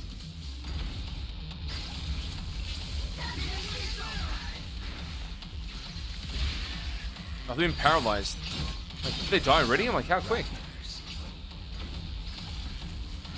You know what? Witch Doctor does help out with the understanding of melee characters through actually paralyzing the pterodactyls to put them into a ground state. That's actually useful. That's maybe the only character that can do that. Because the problem is with playing melee, or having too many melee characters in the team, the things that fly in the air don't come down, you've just lost the game. Drastically. Well, a bit behind, I believe. You are completing objectives slower than the enemy team. Proceed to next mission. Initiating dinosaur. Oh, he's getting an ice katana for freezing. Are you serious? Please wait. Wait, did they already suggest all the abilities, like highlight them? Is that a thing? You know what, freezing blade for this character would be much more better than this slashing shit. I don't mind the slash, it's just like kind of redundant. It only works at some points when I want to hit multiple characters once and it actually matters. And my reach of a base attack doesn't reach, so that reaches. That's maybe the only time I can actually consider it. Other than that, I don't really consider it. Completing objectives slower than the enemy team. Initiating dinosaur. Did I ignore flying units? Yeah, there's just maybe like a weird dilemma with some place in the game. Because if I see melee characters go for more of the flying units, we've got an issue with the game. And it's kind of interesting they give freeze to this character because the sniper has freeze naturally through her base skin.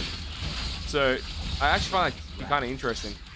So I wonder if they just start to mix match everyone's abilities and they become hybrids of each other to a certain degree. But the way they dose it out is completely different. Dinosaur call. You are completing objectives faster than the enemy team. Follow the Watcher. Oh, they show stuff off already? Cool. I might have to double check that with that maybe. You know what that is? The video without link of them showcasing the abilities? Put it in our Discord if you can. I'll watch it after this as well. Summoning Tyrannosaurs. If not, I'll search on my own time. Either. No issue, mate.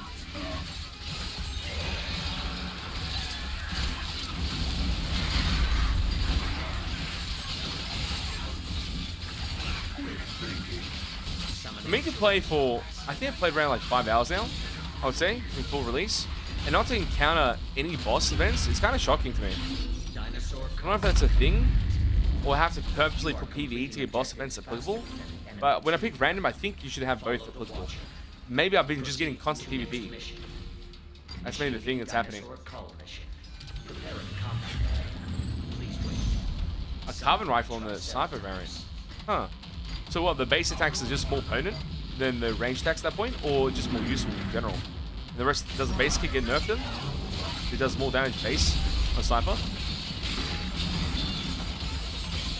Yeah, I don't know how it works. I gotta double check into it. Because obviously they won't share the attributes of the first variant suit they have compared to the second variant. They wouldn't share the same attributes in its entirety. Well, then it wouldn't make sense. They have to be custom, customized to a certain degree. Unless I'm completely wrong, and it's actually just a weapon switch to make them feel more active in a certain way, depending on which weapon you choose. The next suit doesn't actually change. It's the same thing. You are completing objectives slower than the enemy team. The enemy team has progressed to the final mission. Oh, the boss is based on level? If that's the case, give me an idea of the level and that's it. I don't classify it as a spoiler. Just give me the idea of the level. You don't have to tell me what it is in case it's changed or is different. Escort data key again. Oh my god. The final mission will be data key. I've done this so many times. Proximity to the data key. Delete me. will cause it to advance. Escort it to the objective. If the data key Oh, is it's based on story. Oh, that's crazy. summon Okay. You know what? It's not too bad. I think it becomes rewarding at that point. I can see why they did it as well.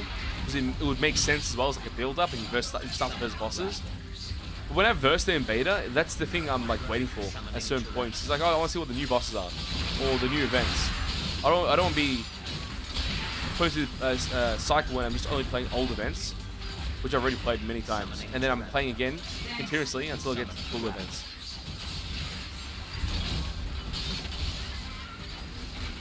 Oh, that guy's skin is sick. Wait, what skin is... Wait, I want to see it. 20%. Escort progress. Is that golden barrage? That's pretty nice. Golden white barrage. Very nice. I think barrage skins look crazy in this game. The enemy team are dominated. Like for these outfits. They may invade with It just looks great as the base character too. Dominator active.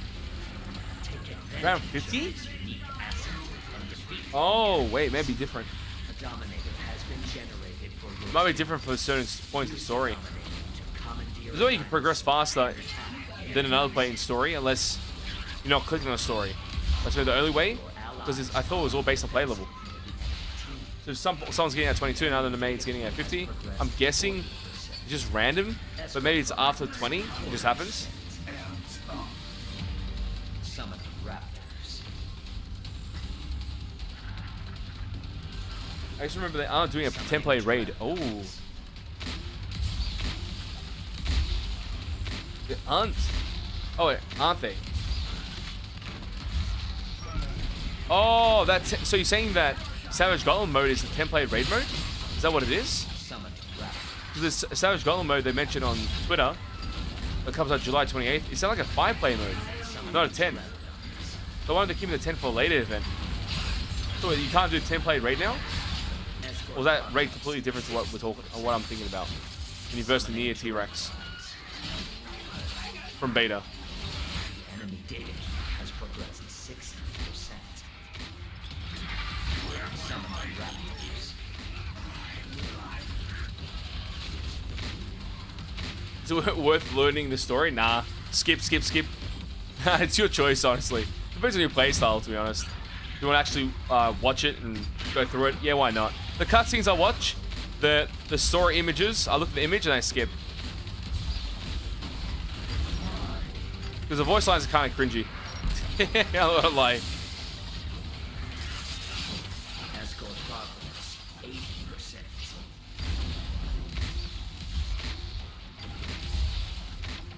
The enemy data key has progressed 80%. I remember the 10-player mode. I did it. That was during versing a Neo T-Rex. You get pulled to that event. You verse it. You first actually do two other things initially, like a small wave of Velociraptors into snipers, and then from there into Neo T-Rex. Ah, crap. I wasn't paying attention. The enemy team.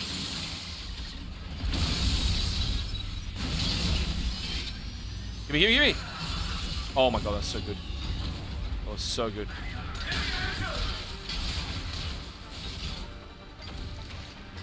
You're dead. You fell back in. Oh!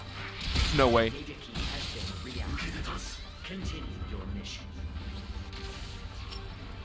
Time to go.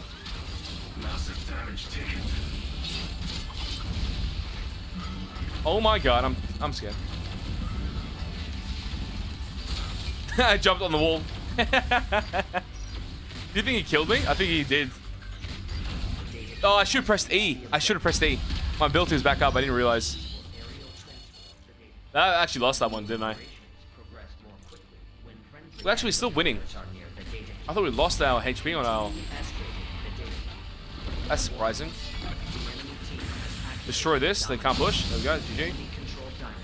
Don't bother with that. Just kill the Witch Doctor. Oh, I'm dying here.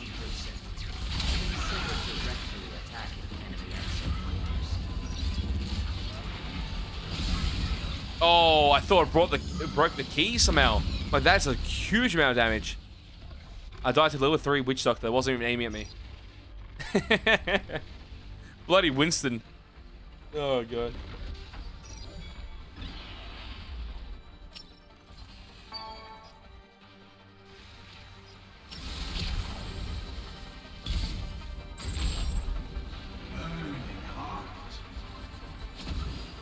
Yeah, this is very close. They still got their special. Oh, their special just died.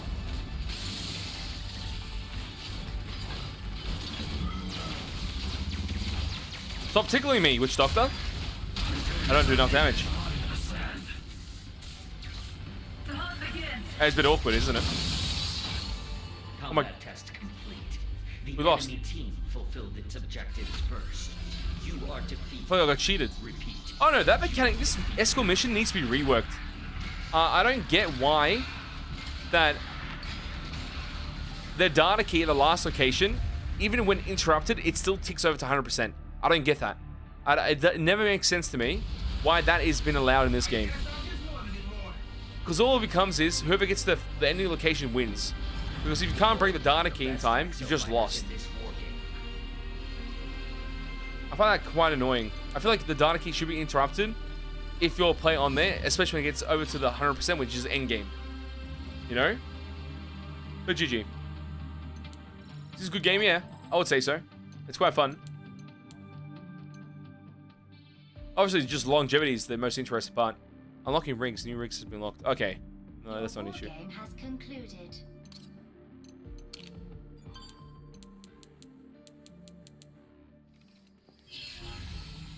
Cutscene. Hey, knows how you doing? On Twitch? Analysis results ready. Oh, I don't like this. I don't like this at all. Ace? I may have some bad news. Chief? What's wrong? Look.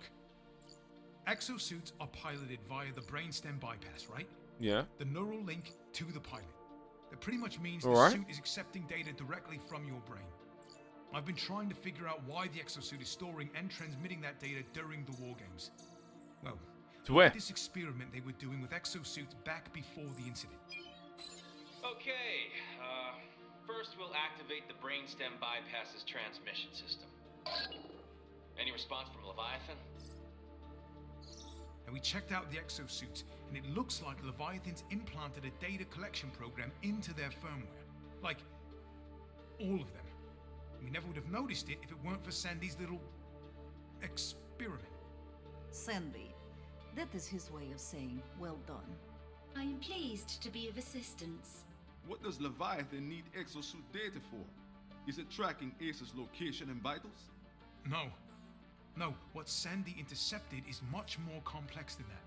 You see, this component in the exosuit spine, the memory buffer... By the way, massive fan of the is channel saving and the content you neural put out. signals. Massive thank you for what you do and making games I wouldn't think of trying, fun to watch and try playing. I'm glad to hear that. I think that's always been the goal though, for the channel. So I'm glad that you noticed that. That means we're doing something good. Explosions, oncoming dinosaurs, I'm grateful to hear that. Absolutely grateful. every combat scenario. There's been many games we play on the channel that I know many people have never even thought about. And seeing that comment right now aligns so well means the world. Thank you for that. I'm glad to have you support. Really do. If Leviathan's building a database of exofighter responses, all your combat instincts, Then by the time we learned how to destroy it, he could already know everything about you. Nice. Nice cutscene. Okay, now this is the cutscenes I want to see. Action. Exercise results log. Sunsetting temporal instance. Wait, am I just gonna TP out? Survivors, prepare for departure. Have a super day. What? This guy just TPs out every time. My God.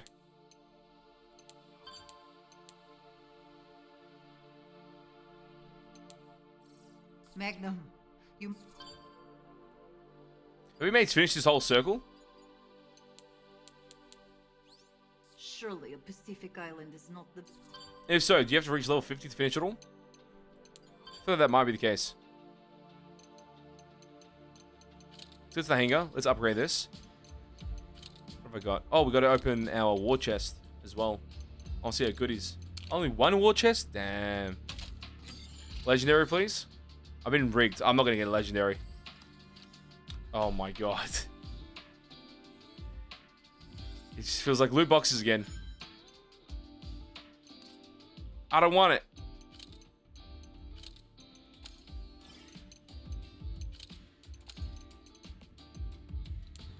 Reduce damage from dinosaur attacks by 3%. Slightly reduce knockback from dinosaur attacks. It's not too bad. I'll upgrade this. I think just upgrade this to max, since I'm only playing this character at the moment. I see no disadvantage. And honestly, I don't really care about the shield modifier.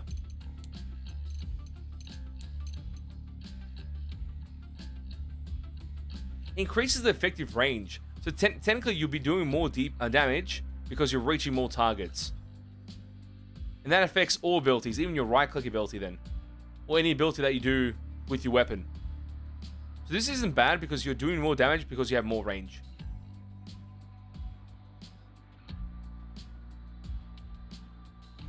The rates are 40% data? Okay. RNG chaos, I know, right? Always happens.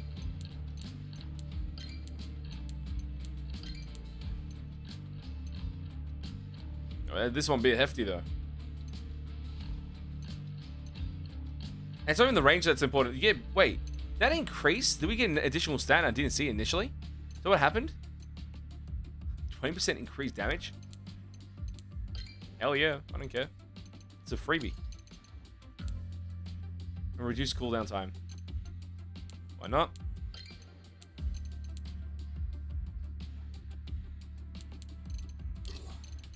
Because right now, these just feed into his mechanics. Increase base damage by 20%. Oh shit, this is way better. I'm not upgrading this.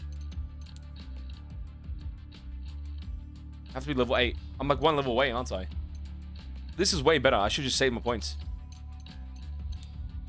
The number of uses by 1 increases the cooldown time by 4 seconds. For the hook ability. Reduce flinching while ability is active. Temporary increased defense when used. Increases cooldown time by 4 seconds. I actually think this is quite fun. No? This will provide you more movement, while this provides you more tankiness.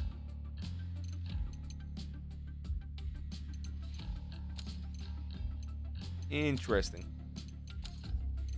Let's keep it like this for now. We've got decals now. Put that on.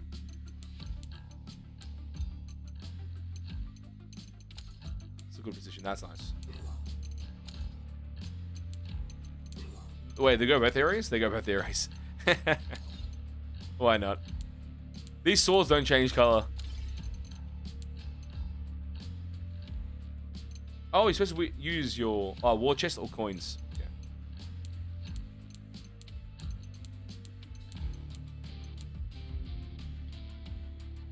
I'm waiting for this. That is why I'm playing the character. I'm waiting for that. That is my skin. Let's play another. Yeah, adds more stuff. So at least the passive, it feels active to a certain degree. Because it's not, I thought it was going to be percentage based, but it's not. It actually rewards you with different amounts of usage, which I think is important.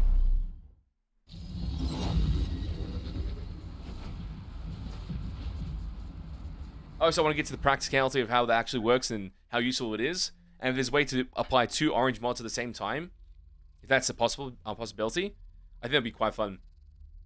Because now you can make a build that's based on just the hook ability overall on this character.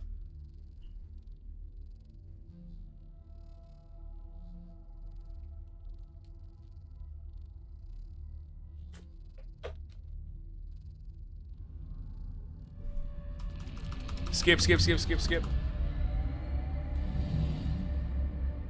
fighters, welcome to the war game. I am the Advanced Artificial Intelligence Leviathan. I require all exo fighters to participate in the combat tests. This is a 2-team competitive scenario. Those on the other side are the enemy team. The first team to complete all of the assigned objectives wins. The winning team will be eligible for bonus existence. Data indicates that human beings improve their performance through competition. Compete to win, and compete to live. Compete to achieve research excellence.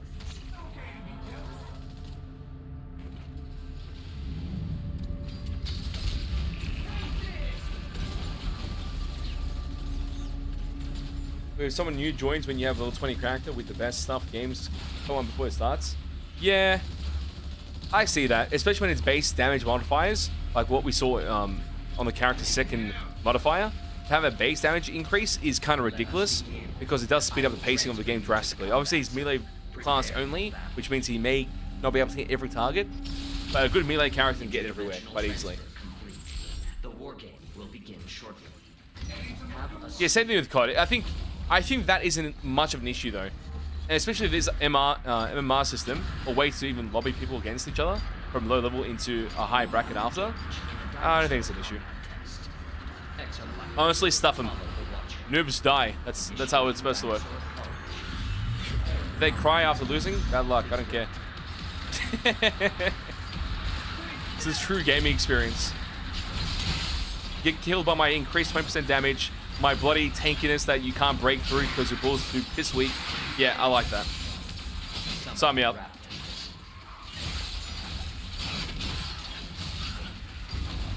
But this game doesn't have that as a crazy factor though, so like I feel like you will be strong, yes, but it will be so marginal that you won't even notice it. Or a new player wouldn't even notice it at all. They just think that you have a better character than them. They'll switch characters. You are completing objectives faster than the enemy team. Follow the Hey, go through what we have to go through, of course. Proceed to next mission. You're going the wrong way, buddy. Dinosaur call mission. Preparing combat. Please wait. Summoning raptors.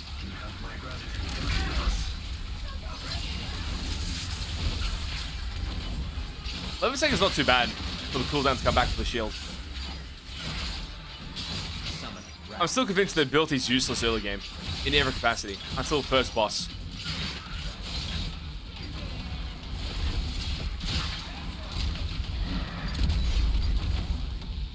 Where's the rest? Hey, get out of the basketball court. What are you doing? Filthy dinosaur. They have a Jurassic Park collaboration somehow. Or they just pulled that out of nowhere. That would be quite surprising. But it would be quite fitting for this game. So, I'm quite hopeful for any type of collaboration that isn't even Capcom based. But Capcom titles are great, so if they do that, I'm down for it.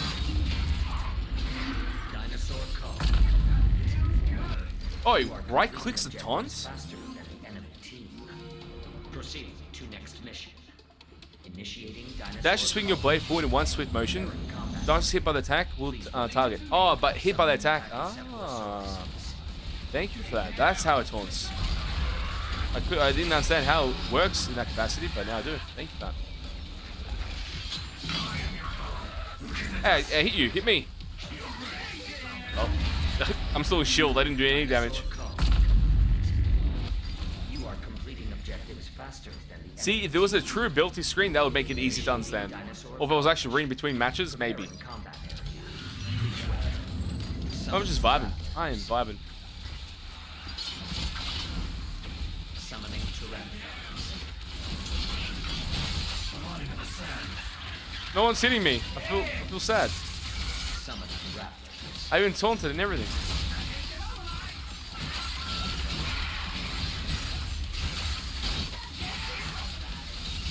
But at least I have a good team. Because they're doing enough damage. That my taunt ability is not even working at all. It's like completely redundant. Yeah, now shield. Now. Perfect. Thank you. Dinosaur call. You are completing objectives faster than Look how much reach I have on this. Oh my god. to next mission. Initiating dinosaur. It's pretty good reach. Preparing combat area. Please wait. I don't even know how much it's scaled up by. And also, if you scale through base damage with the second blue modifier, then also use the first modifier that we're using right now in the red M1 mod, is my damage going to be busted? Like, it's actually broken damage. If I think about it. Like, base damage would be high, and then also enhanced damage would be super high. Because I think enhanced damage will obviously affect base damage too. We'll take base damage into coordination with its calculation. In a corner, sorry, for its calculation.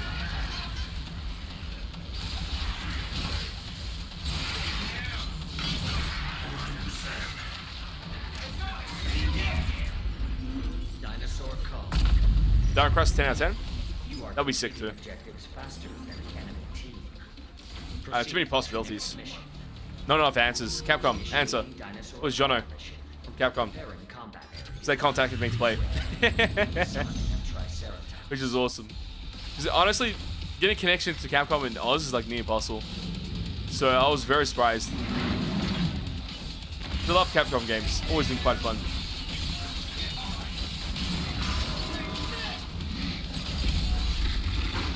So I do this and then shield. Thank you. Oh my god. What was that damage? What? Did anyone see the number on that damage when it went up? I feel like he lost a bit of HP there. Objectives faster. Might be a coincidence, but I'm not sure.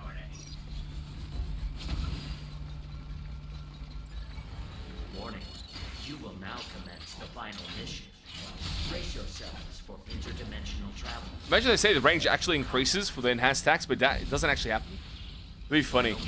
This kind of, it feels like placebo. Proximity to Data key. I'm gonna delete the game if I do data key all this day. Escort is My god. If the data key is destroyed, remain in proximity to repair it. Okay, by the way. This is this game mode. It's something else.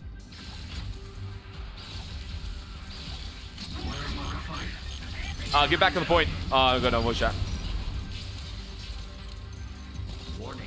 The enemy team has Back on the point. Back on the point. Come over here. Hey, come back. What are you doing? Come back. being attacked. Yeah, no chance. Get back. On the point. On the point. On the point. Please.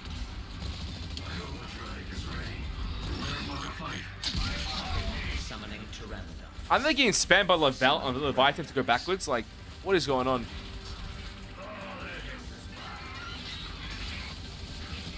The enemy team just entered the arena. 20%.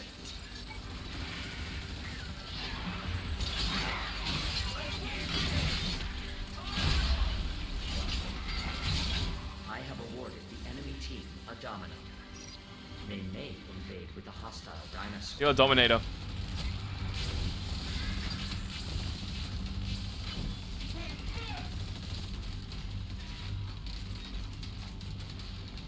So, let's be honest. How many mates enjoy this game mode? This ending game mode? I'd love to know. If you played Exoprimal, do you enjoy the data key missions? For the end? Do you think it's like top 5 or top 3? Or do you think it's like bottom of the bottom? 20%. Escort progress. 40%. Summon raptors. A Dominator has been generated for your team. Use the Dominator to commandeer a dinosaur and attack enemies. Dominator activated. Take advantage of I'm inside it. the unique asset and defeat the enemies. But where's their Dom? Your allies are The other PvP at the end of it. I agree. That's about the only time it's redeeming. This point here, The enemy team has activated ain't it? Dominator. Enemy control. But the reason why they've done this, so you verse their T-Rex or the Triceratops, whatever it may be. You're going the wrong way, buddy. Wait, do I do that much damage? What was that number? I didn't see the number. 159 on just basic attack. That's on an enhanced creature. I think that's pretty good, actually. You need double enhance? Is that a thing? Like you multiple enhance? The guy's gone. He just disappeared.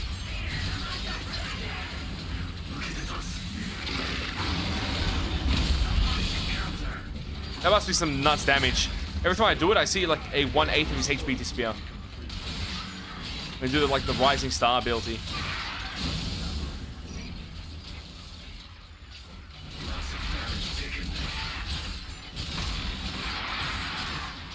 Base damage wise, this is kind of underwhelming. It is double the base damage though, while being enhanced, without having the base damage modifier added on too. So it's pretty good for that aspect. You know, it's kind of getting interesting to build a character into like a more dominant character. That's quite fun. That's me in every game. If I have a building choice and try and figure it out, it's always fun. The enemy data key has progressed 60%. Oh, you're saying data key is better than A, B, and C? Really? Is it boring? I only played it once, so I don't have enough game time to say if it's good or not. It seemed more fun initially, but I can see it if you have to actually hold and defend those areas from dinosaurs instead of players. It'd be a bit of a nuisance. Demonstrate exemplary combatability by defeating the enemy team. Oh, that's interesting. Didn't know that.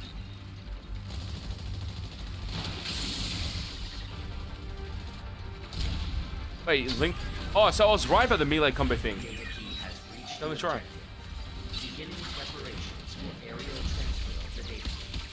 Preparations progress more quickly when friendly access are in the data key. Continue escorting the data key. The enemy data key has progressed 80%. I'm safe. Heal me, please. Thank you. I think you missed me, but alright. Destroy escape, so when they come back, it's already broken. They come and push it. Break! I'm frozen. We don't have anyone on the point. Everyone wants PvP. I love it.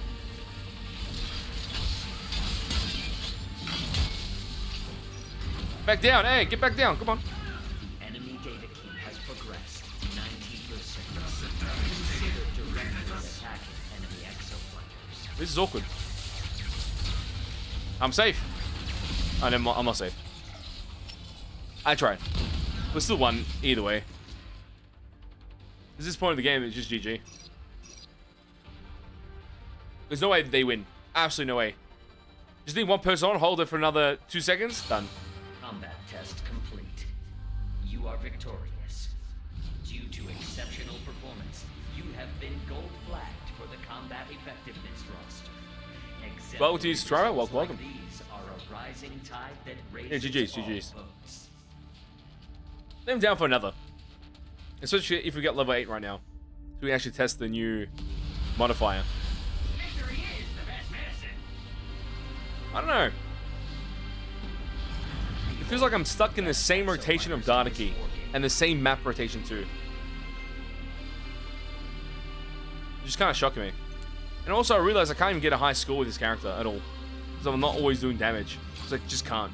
Because I'm trying to hold the data key or hold a point or do something that makes me feel redundant in order to progress through the actual mission. Such a weird dilemma for me. Like usually range would be good. And actually help out quite a lot.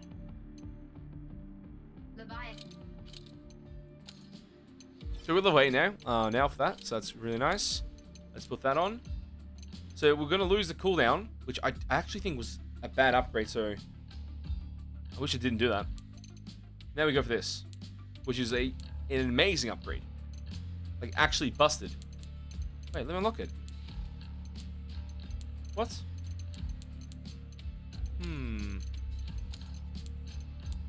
Did I... am I pressing no? Why is it no on the left? Is this wrong? This has to be wrong. It's inverted. I've never seen yes on the right in my life. It's always yes left, right no. Whatever. It's a hard thing to get used to, I'm not gonna lie.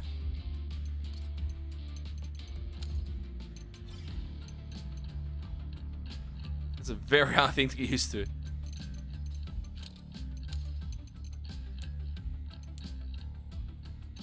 So automatic regen is good if I can defend myself, and that classifies as regen as well. This doesn't matter to me because I shouldn't care about that pressure. What other things do they have as base modifiers?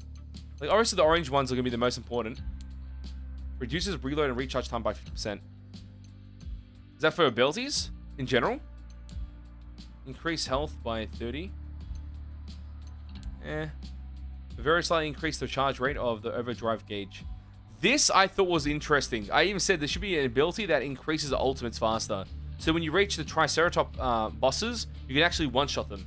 Instead of actually having to go through the long process of building up your ultimate, and then maybe switching characters before the next event starts, like the ending event. Reduce the duration of jamming, burning, freezing, and paralyzing debuffs. So this is good for PvP more than anything. Unless bosses or special raid events in the future have a certain element, people will be writing this like meta. For sure. Reduce Rick's skill cooldown by 10%. Oh, so this is cooldown. The other one wasn't. It's based on weapons. Grant a 50% chance to require craft chips when craft is destroyed. Okay. I don't know, that's just a farming thing. I don't know. Like, honestly, it's going to most likely be one of these abilities, no matter what, depending on playstyle. There's some interesting ones that are like, yeah, I could use it. And even reducing a cooldown on your abilities, for certain characters like Zephyr, that would be amazing. When a character like this, the ability cooldown isn't that important, I think.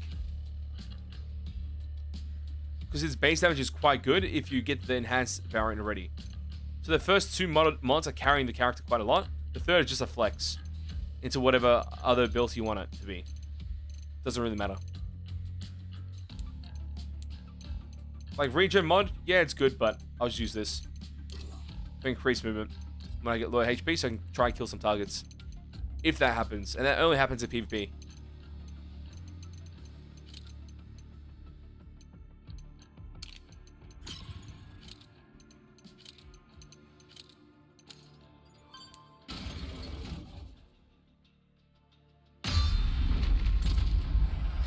Weapons and like Roadblock, yeah, I thought so. Because if you could stack that and another mod, the one that had ability rig cooldown at the same time, it could be fun. Because then you have a whole cooldown build. Like an insane cooldown build. But that depends on the character more than anything. If they use weapons and if they need to be recharged or reload faster, alongside cooldowns being very active. So it might work on Nimbus quite a bit, but Nimbus might have special mods that just do better than that. Exo fighters, welcome to the war game. You have to keep playing to get other missions. I actually think that is a bad mechanic. I require all exo I don't know, I'm not liking that. I get it, but I don't like it. This is a two-team competitive scenario. Those on the other side are the enemy team. The first team to complete all of the assigned objectives wins. The winning team. If essentially the idea is to put you into like a new player lobby area, make that like known, so people are not just constantly looking and thinking they're gonna get a new game mode when they get the same one constantly. You know? Oh my god, we have so many snipers. Oh, never mind. So even that's many.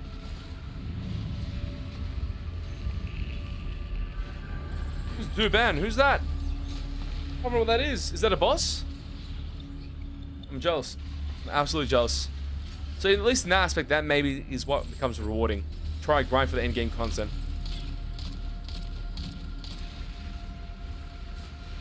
I will transfer you to the combat zone.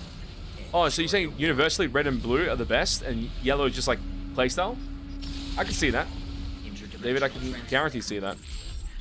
It would match our hypothesis with what we're looking at in our character earlier. That would make 100% sense.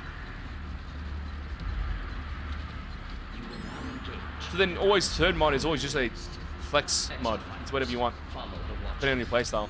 Even if you don't even choose the orange one, you can choose a universal one instead. So I can see yourself choosing a universal one if you have certain character components. Do you know what I mean? But what's the damage increase? I didn't see it. Also, did I max that mod? Mod 2? I don't think I did I? Oh, this does no damage. Wait, I'm not seeing any base damage increase. What?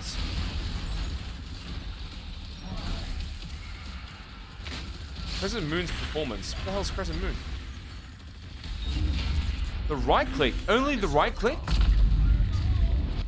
You are completing Huh. objectives faster than No shit. the team. Interesting. Follow the Watcher. The right click's damage. So they make it important that way. So when you first have it, it's absolute trash. By purpose. Summoning raptors. That's why I wasn't using it. Now let's see. I even said that I was going to use the right click at all. It was rubbish. 63. You know what? Having that enhanced variant would be disgusting damage.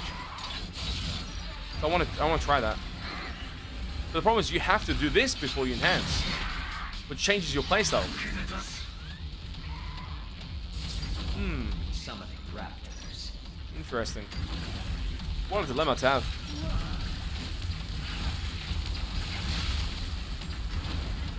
Summoning raptors. Yeah, I have no clue who that character is at all.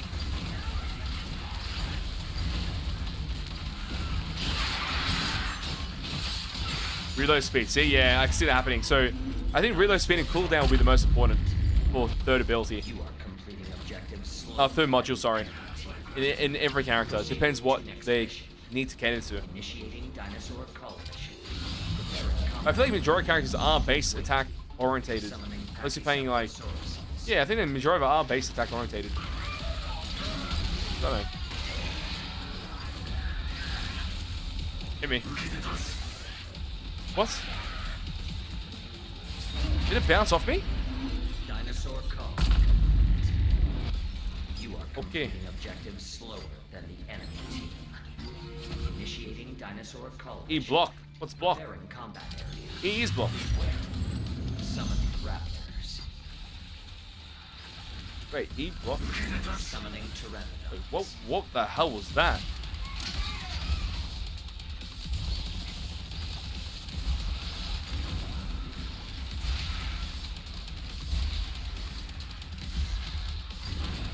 Summoning raptors.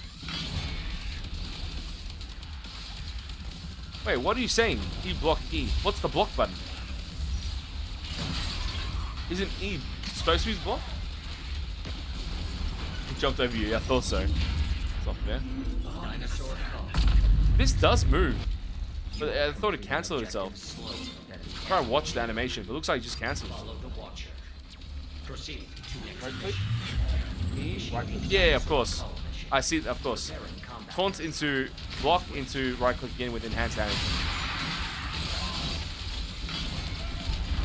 Just everything's in kill so quickly right now, like it's kind of redundant to use it this fast. Summoning Tyrannosaurus. He meant to kill us, so it's alright. Yeah, it's alright. I'm waiting for the spawn to happen. Yeah, maybe I can get the buff. Summoning Pachycephalosaurus. Summoning raptors. Now.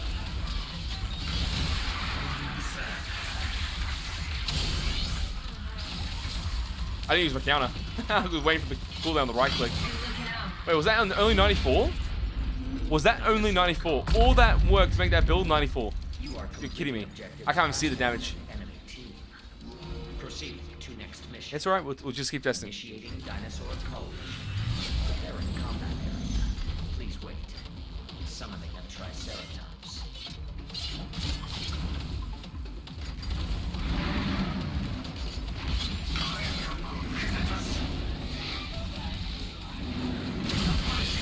Look, he's already dead.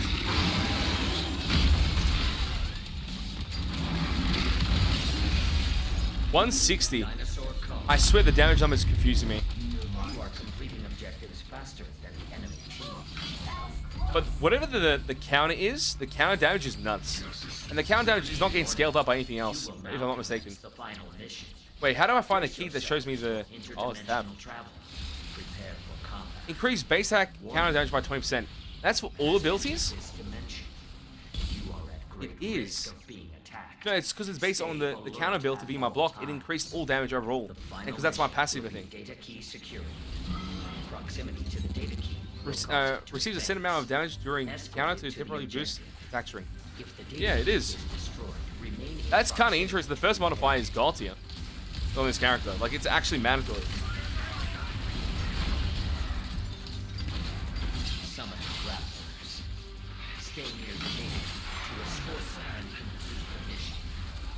Please let me try it. I just want to try it. Oh, damn it. I just want to see the damage numbers. Summoning Tyrannosaurs.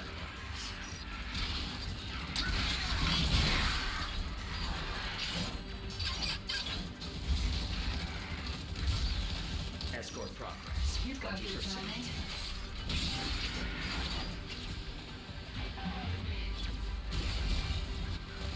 The enemy data has progressed to 20%.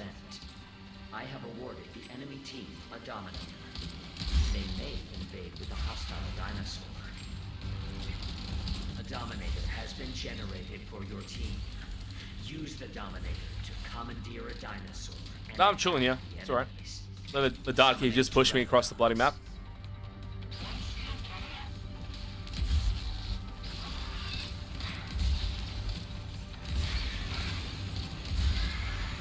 Well, I'm not even holding the mouse, by the way. I'm just like standing still.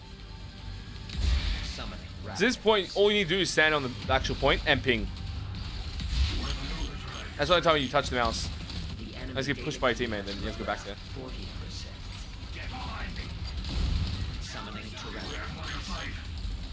Stand on the point! Get on the point, dude! There's a roadblock and it's pushing up.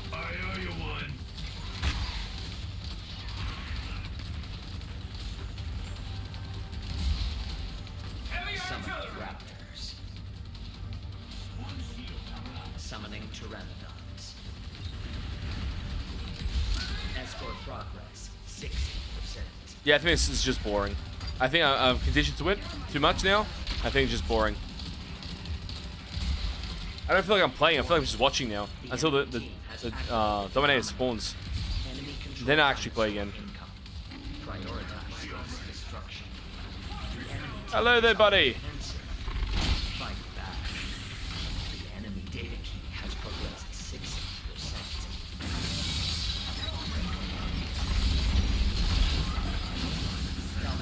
Oh, come on.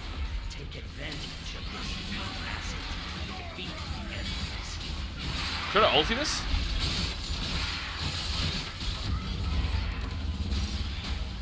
You know what? My damage right now just helped us clear this whole place. That's how I died. I think I'm a block up too. Got blocked.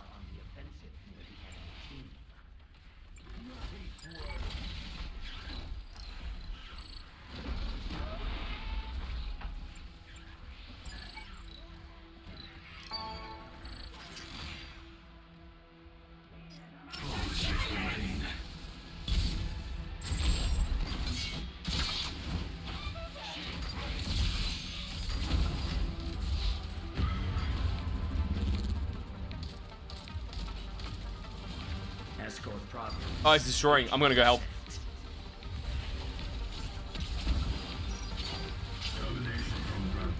Where the hell did he go? The enemy data key has progressed 80%. A well-balanced combat.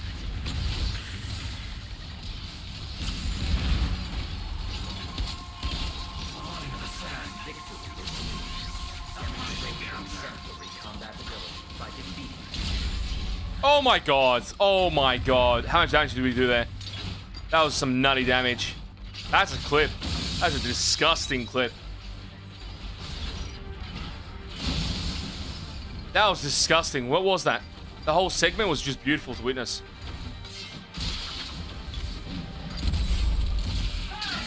Oh my god. Again?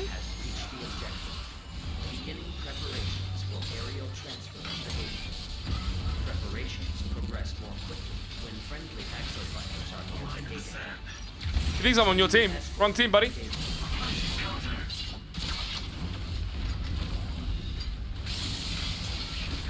Oh, that hurt.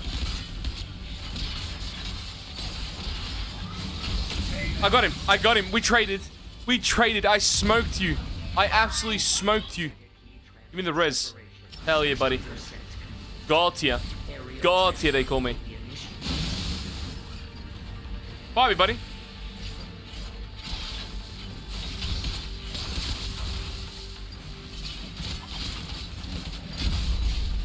I'm in the zone. I am absolutely in the zone. I am absolutely in the zone. Oh my god, it's so clean. So clean. You completed all objectives before the enemy team. I would have smoked them. I would have kept killing them. I would have absolutely smoked them. This character's too good. It's too good. Gat.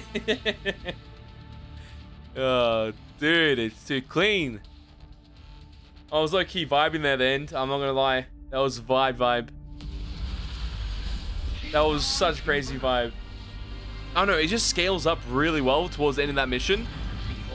But the whole time, it's like, let's just keep going, let's keep pushing. And it gets to that point where it goes nuts. You know what? One more. Just one more. So there is a victory bonus of 1.5. It's pretty disgusting on top of the 1.2.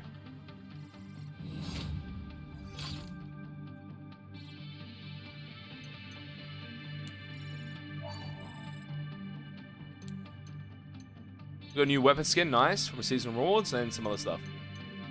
A new badge as well. Equipped.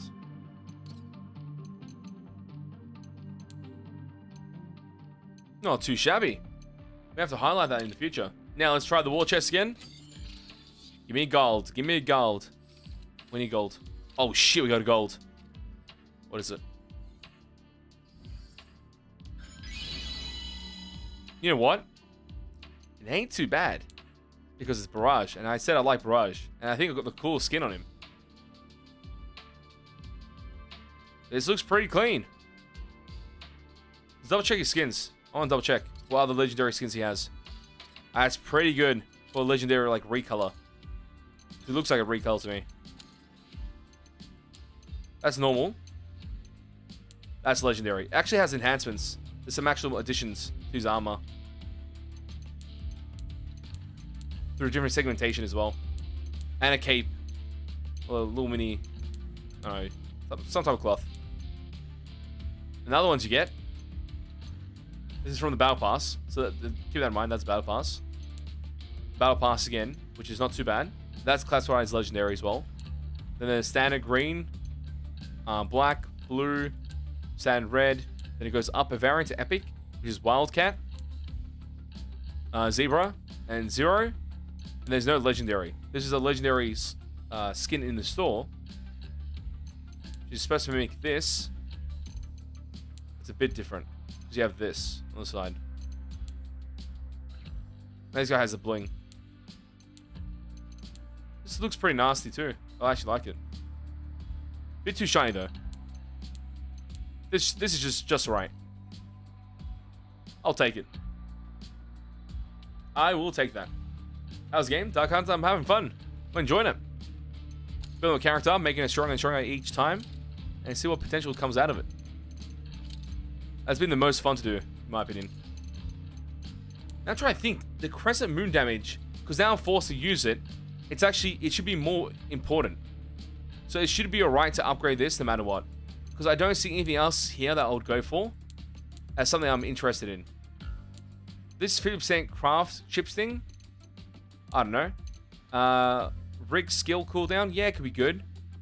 But this character's rig skill cooldown, it doesn't really matter. But it can work with Crescent Moon being on a decreased cooldown. So this could be great for a third modifier than anything else. Drive mechanic can work, I did mention. The health mechanic, yeah, it's decent because I'm a tank. There's nothing health percentage based, so it doesn't really matter, just flat health.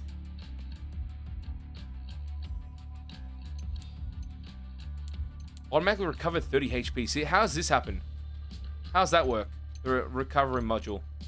That could be really nice if it's like an active thing, or if after a certain threshold you get a boost of HP. If you go below a certain threshold. Actually unsure. Everything else though is like, just depends. Too much depending on weird things. And yes, it does work, but like, who cares at that point? Reduces cooldown by 1. So I do get cooldown reduction. So what? Maybe these actually upgrade to like level 5. They actually get other benefits too. We just don't know yet. So they can scale up differently as well. Not bad. Not bad at all. What's your fave suit? Currently the one I'm using, which is this one right over here, that has been my fave. It just feels great to utilize. And it just feels flashy. But I know that there's other characters that'll be more potent to do whatever role they want to achieve. Right now, I just want to play kind of chill. And since this is the character's skin that can be earned at the end of the battle pass as well. So if I reach the end of the battle pass, I get that skin. I pretty much should have this character at level 20 or ready to utilize because of that. And that'll be fun. So I could just switch off and go to that character and have some fun with it. But I could have actually went the other way around and upgraded everything else. And then when it comes to this character, I had the skin unlocked and I could just enjoy it from 0 to 20. Either works. But I enjoy this the most. Zephyr was one of my favorite classes at the start when there was a small pool of characters. I believe there was only 4 initially in the beta 1. After that, it was a mix between this character and Zeph because I like melee characters more than anything. But there's some great X fighters that you can choose from as well. You know, you don't have to play this one class, you play anything. They all work pretty well. And they're pretty casual in my opinion. A bit of nuance them to a certain degree. Other than that, once you know it, you know it.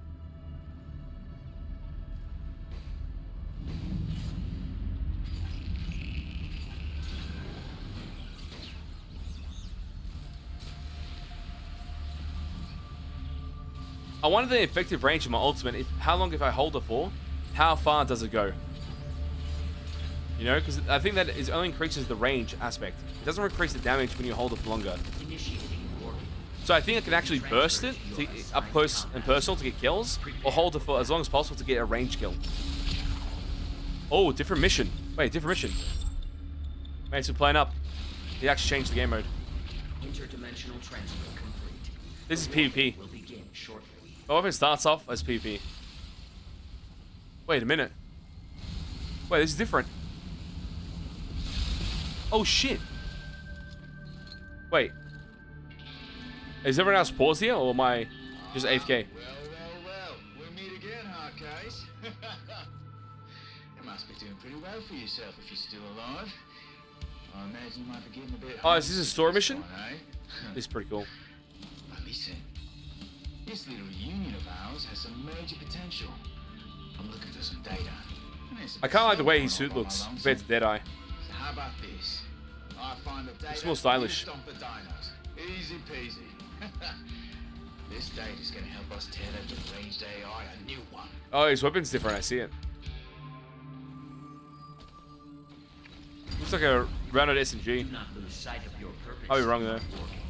Complete the combat test in accordance with my instructions. Now, it's no secret that Leviathan's factory here. That AI doesn't seem to take us very seriously as a threat. All the better for us, I say. Come on, let's head to the first data collection site. Oh, Duck Hunter, try it on Game Pass. Alert. See if you like it or not. That's maybe the best part. It's free on Game Pass. Go a subscription to it. Combat testing is not permitted. Initialize backup systems. Security systems activated. You know what? This is actually kind of refreshing to play a different mission. So I remember this mission. Exactly. I feel like they've made it shorter. Maybe this is the one that goes over there instead of down there on the left. Oh, Magnum's here too. Nice. Very cool.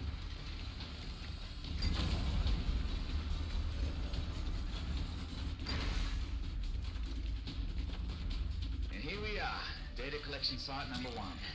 Listen, while I'm gathering data, I'm a Chucky Vicky and those dinos are a chubby toad. Oh, so it's like Escort mission.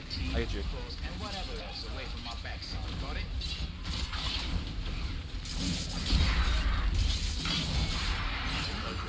Complete, keep it up. Summoning raptors. I didn't do this last time, but I don't think it was Magnum back then, wasn't it? I thought it was just a robot. think it was just a robot. They didn't have the Magnum model complete. Download 50% complete. Summoning a Carnotaurus. Oh, this should work perfectly. Let's see our damage now. Summoning gas dinosaurs. That was 98. Wait, I aggroed it. Buddy, where'd you go? You aggroed. Oh, the gas.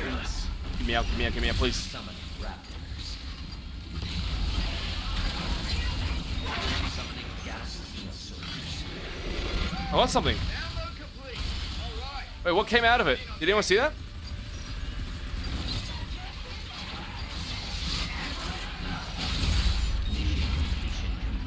Oh, it was the crafting aspect, wasn't it? Of the actual, This one's wrapped up. those Let's things. keep this party moving. Priority module activation process. That was something else. 30% complete.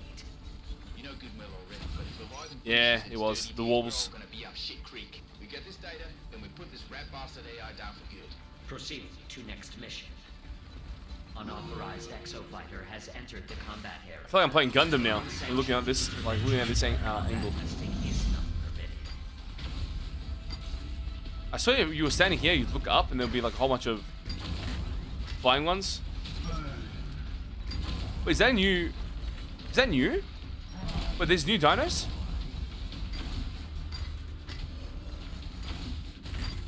There's two variants I haven't seen yet. The top two on the left are different. I've seen the one on the right. That's Snipe, I believe. Ah, we've reached the collection site. Stay on your Please be a toes. new one. Please be new. Cephalosauruses. What? Which one?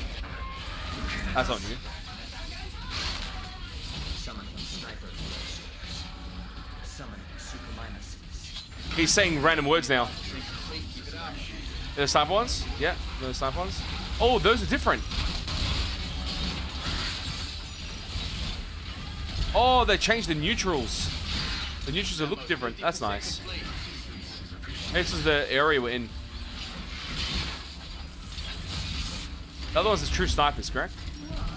Summoning superminuses. He's just saying random stuff. I love it. 75% complete. Where's the super minuses? Where's that? Dilophosaurus. I don't see it. Summoning sniper dinosaurs. Oh, that's the other one.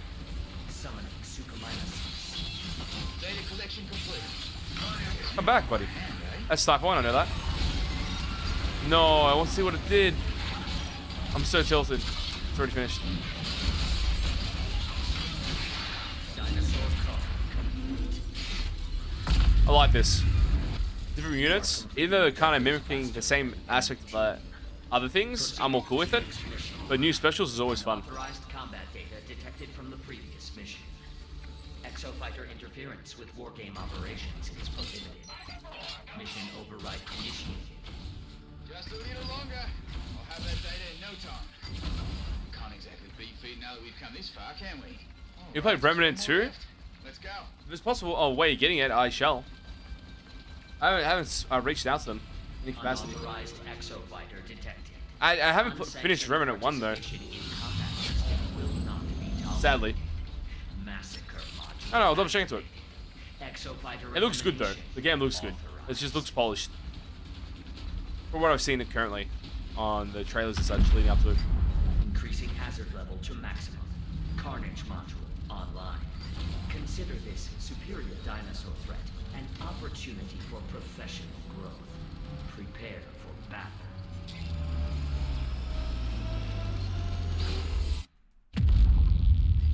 Something tells me I won't have the luxury of collecting data here. Oh shit, is that double? It's double. Hit me. Yep, thank you. Oh wait, I didn't activate my counter.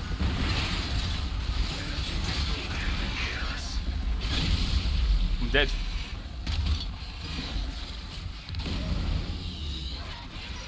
That damage was nuts. I think because I got hit both of them at the same time, I think I lost a lot of my HP. Yeah, it happened to someone else as well. Okay, so it wasn't just me, but I was the tank too. I'm surprised.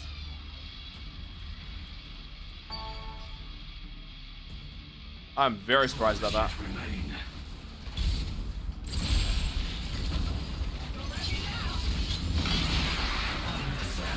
Thank you. But how much damage is that? Was that 1,000 damage? 98 on enhanced? That's BS. 160. 98. 1,000. Oh my god, that counters 1,000 damage.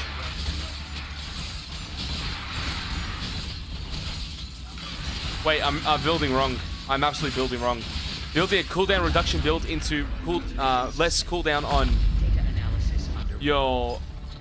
Yeah, less cooldown on this ability is very mandatory. 1,000 damage every couple, like, say 6 seconds on a counter is pretty good. Am I not mistaken?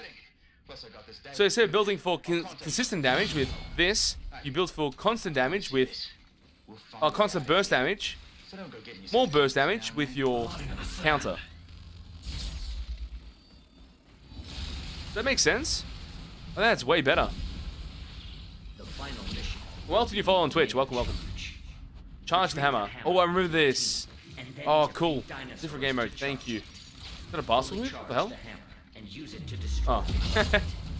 So we pick that up. Oh shit, do I have to pick it up? Summon raptors.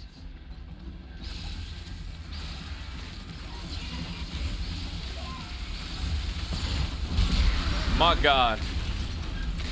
Oh, the hammer's gone. Oh, I thought I broke it. So where's the location for the hammer? Oh, I actually have to keep using it to kill. I blocked that, by the way. But it didn't work. Summon raptors.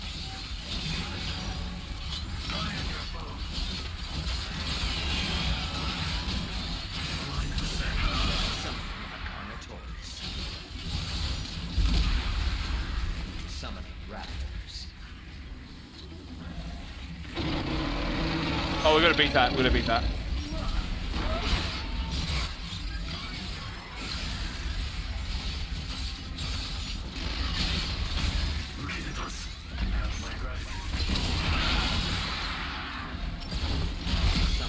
Oh my god, 100%.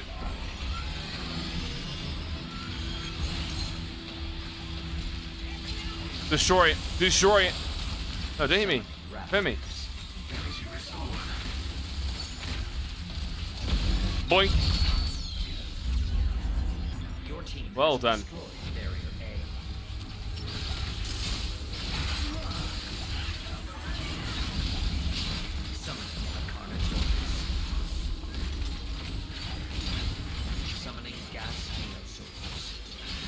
They're stuffing up. They don't understand how to do it. Summon raptors.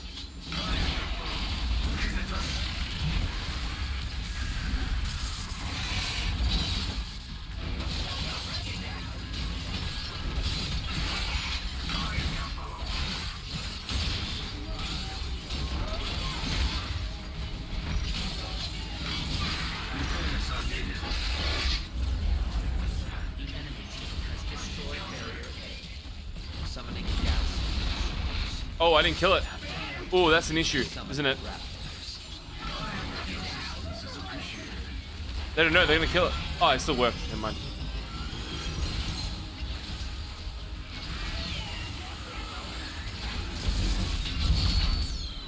Let's go. Next point. Next point. Next point. Right here. I have awarded the enemy team a dominator. They may invade with a hostile dinosaur. Wait, so should I just ulti it? I should ulti the next boss. Summon raptors.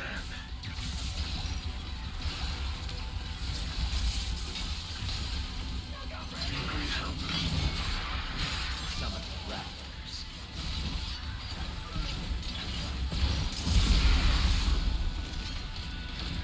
Your assistance is appreciated.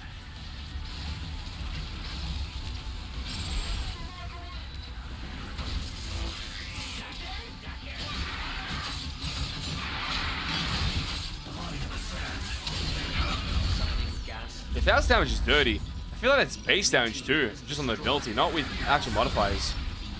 I have a feeling that's the case. Oh shit!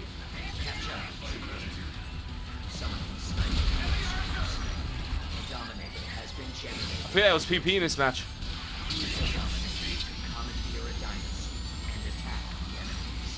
Boink.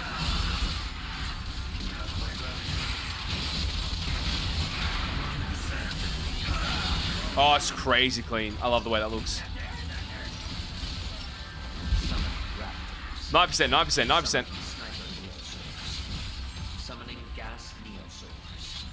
All I do is stand next to this location. When I want to use it, I can actually pop it off. There we go. Now go into it straight away. Protect me, paralyze him. Paralyze him. I'm dead. Oh my god, they had a dom. They had a dom spawn in. I didn't even hear it. This is a bit more fun, this mission here.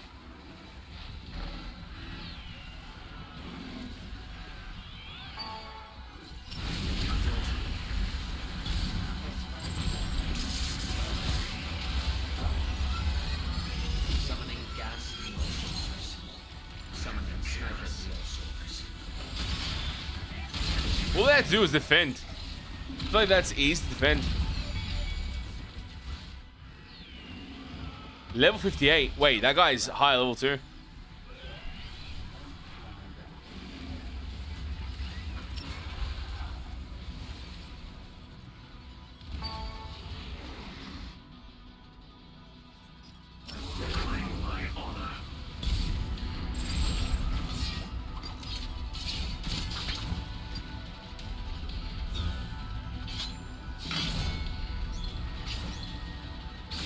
Spawn me in.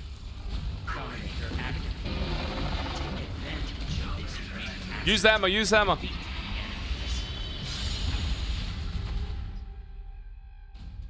Position reset. What does that mean? Summoning gas neosource.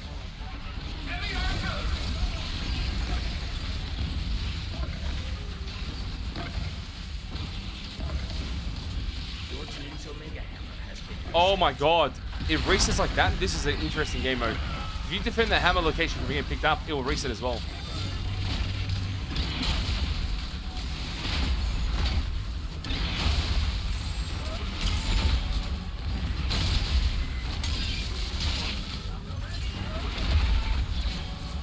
Summoning gas neosource.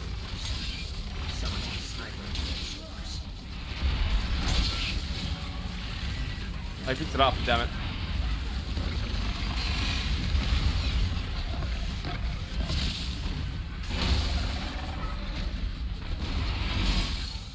Nice work, GG. Lucky we got the dom. I mean, it's so much easier. It is my pleasure to analyze. GG's, GG's. Clean match, clean match. Similarly effective results in future engagements.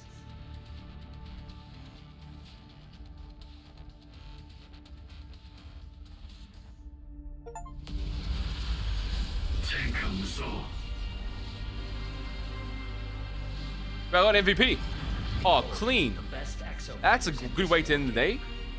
End the night with an MVP. 123,000. That's a dirty score. What's the highest score anyone's got as MVP? I think 123,000 is dirty, no? I think last time people were talking about 90,000 as them getting MVP. It's pretty nice. That was very nice. I did feel like I had like a huge amount of impact, especially towards the end. Like I was carrying. Oh, war chest, another legendary. Possible, possible. Oh no, the game's really fun and relaxing. Let's see this cutscene. That'd be a meme. You're still alive. We're still Oh, challenge done too? Perfect. holding together. I think I saw something, like a new award. More importantly, Does the award give you skin as well, or just a challenge? Found That's the way it. out? I reckon so. Send it to you now. This is what that crazy bastard that almost killed me was after. The headhunters. No. This was a particular one, okay? So, this data. Hey, Magnum! Sandy, run a diagnostic. Understood. She Thank smacked you, it. Sandy. What Oh, was that? Hey there, Squeako. oh, interesting. Magnum.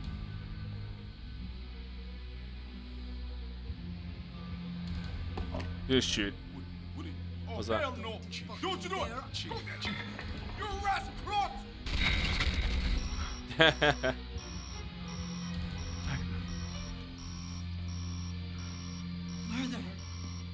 So 60% completion is when the actual end-game missions they've added, the new ones, actually come up.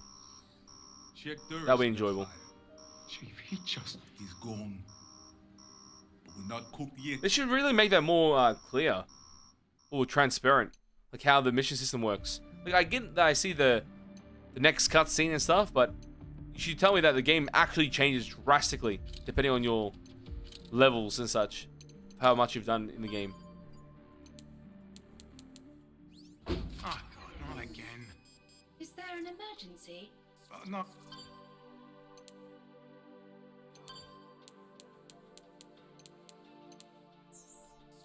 Right. This doesn't seem too tedious to complete. I think it would happen in like 20 hours, I would say. You'll finish all that. People got the crap end of this. You're playing non-stop as well.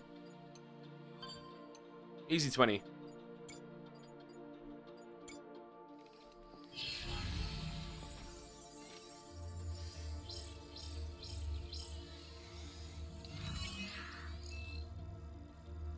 Oh, so you have to click on them.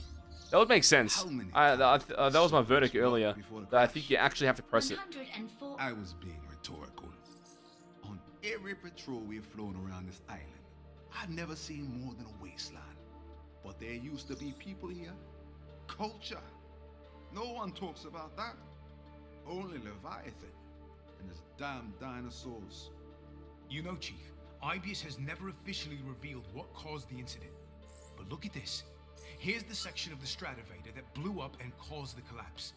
It's marked as a communications array, but there's obvious comms equipment on the upper section. I smell cover-up. Sandy, bring up that photo of the wreckage I found out in the jungle. Displaying. Compare it to an image of one of those vortexes showed up in the war games. Image comparison reveals a positive match. That's vortexer technology. Massive, braided right into the Stratovator. Okay. But what caused it to explode? Couldn't say.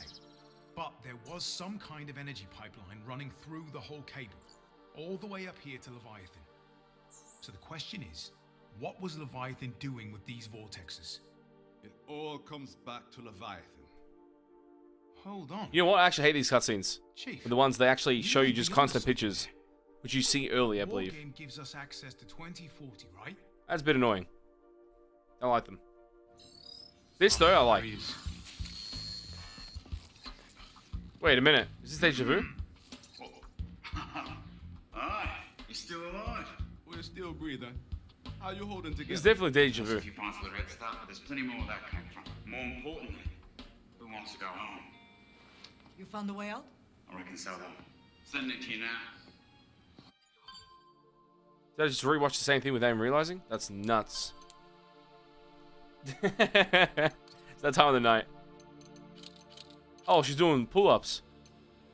Well, chin-ups. That's nuts. Let me see. Full chest. Legendary. Gimme. Never mind. And here's your trash. Decal. I don't know why that actually looks clean. What the hell? Why does that look good? Maybe it's just the Witch Doctor with the VFX they have on the abilities and such. Wait, does Witch Doctor change colors based on their power? Am I just tripping? Oh, I won't be able to tell. This is a cool one. Even this looks good.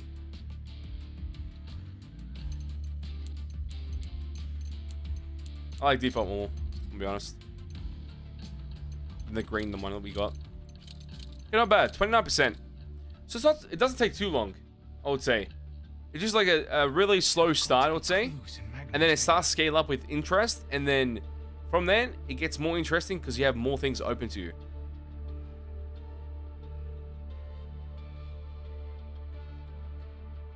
Yeah, I just think they should make that more clear, though.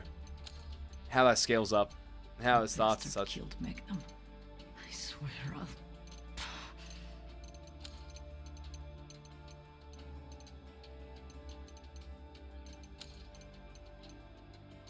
I've got some crazy awards we can showcase.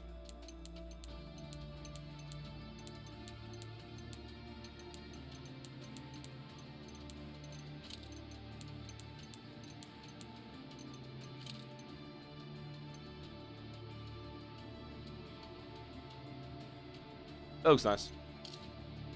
Wait, you can get 200,000 one match? How? That's some nuts scoring there.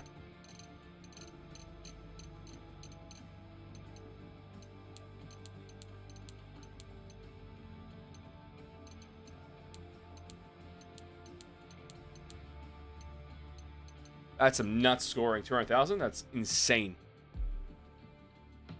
I have been receiving instructions in It hides its head hitbox. Maybe. Unsure. Well, they'll take that into classification, I think. There's no way that changes his hitbox drastically. I wouldn't believe that. That'd be insane. Maze, we're on. We'll be enjoying this.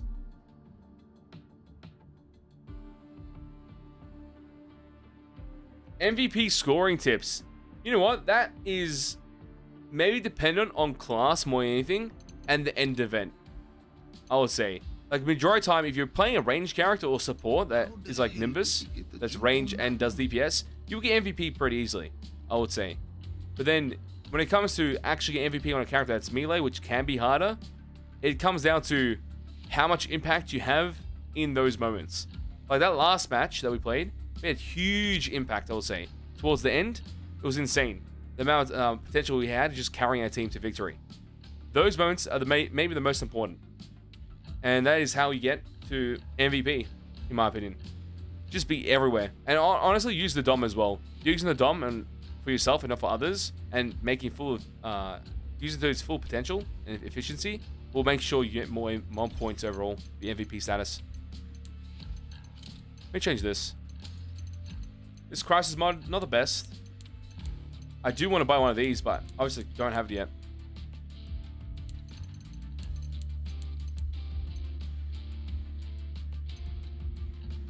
Temporarily increase defenses when used. Increase cooldown time by 4. So both of them increase cooldown time, depending on what you take. And honestly, the hook ability isn't that mandatory in this character. It's only used to the sense of mobility and doing some damage from above. Just changing your position, to be honest, more than anything. Having 2 charges is fun for PvP scenarios. Having more defense capabilities is interesting, but the flinching aspect is just redundant. And we don't know what happens if you maximize this. Like, if you get level 5, will there be a crazy add-on that actually changes this ability drastically? If it is, then it could be very useful. If it's not, then it doesn't matter. So level 5 is fully upgraded, and we got increased damage on this. It started off with range, then went to damage, I believe.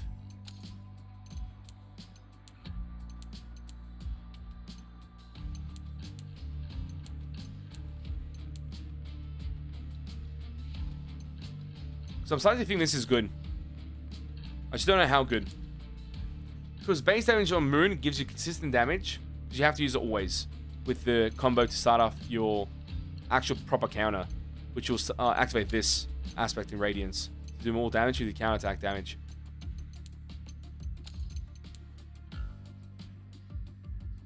Which having this would work, because then you can spam it more often. Or go into Enhance Power Up more often. I've never enhanced and then enhanced in the same duration. Like, does it continue it? Does it cancel it? What happens? Does it stack up even further? Unsure. That would be fun to try out, actually. I'll maximize every module on this guy and just see what happens. Yeah, I don't know. I'm having a fun time. Fun time grinding out the game and enjoying the characters and seeing what it can do and achieve. But it should be quite fun overall. The way it takes away the cooldown. Oh, which one? On... Wait, which one? Which one was that? On the blue one? This just reduces cooldown. See, level 5 for these, take away the cooldown. So that instead of having a negative effect on the gold ones, they're not negative anymore.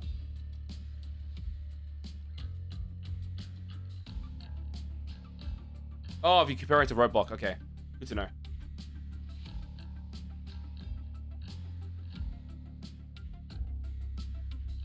Yeah, double slam. Do you enjoy the double slam? Are you using that just for hard CC? Is that the goal? Or using that for PvP scenarios? Because I do feel like PvP scenarios is much more important to me than hard CC. But, don't know.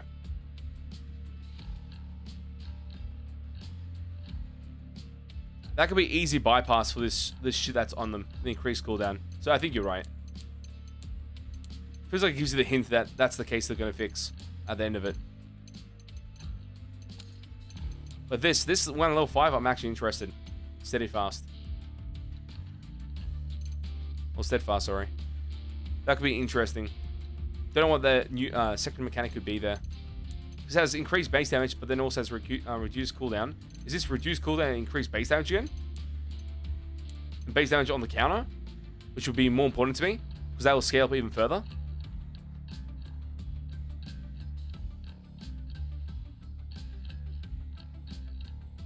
You both they can't track me? That's great. Perfect. Oh no, this game is very interesting. I'm glad the mates are enjoying it as well, and vibing with it, and grinding out the game to see what potential they have with the characters they play. And it's just having fun, as you should. I'm very interested in longevity, and what content they can have down the line, and where they take the game's direction overall. Because right now, it is fun, but I can expect the game to even get more crazier as time goes by, I would say. Longevity's sake. If it's been well kept, and developed further, and added more content, and that love that it needs to keep going is there. That'd be quite fun, in my opinion. But that's me for today. Nice stream. Close to 3 hours. Quite fun. I wasn't going to stream today, and then we're like, you know what? In the night, I'm going to play a game. Let's stream. And that was the best thing I could have done. Because it was quite fun. Especially having all your mates here. It's like play to win instead of pay to win. I agree. I actually agree with that. I'm glad to see that. If there was a way to bypass everything just by paying, I'll be tilted. This has been great. This has been absolutely great. As always, been a pleasure. I'll catch you, mates.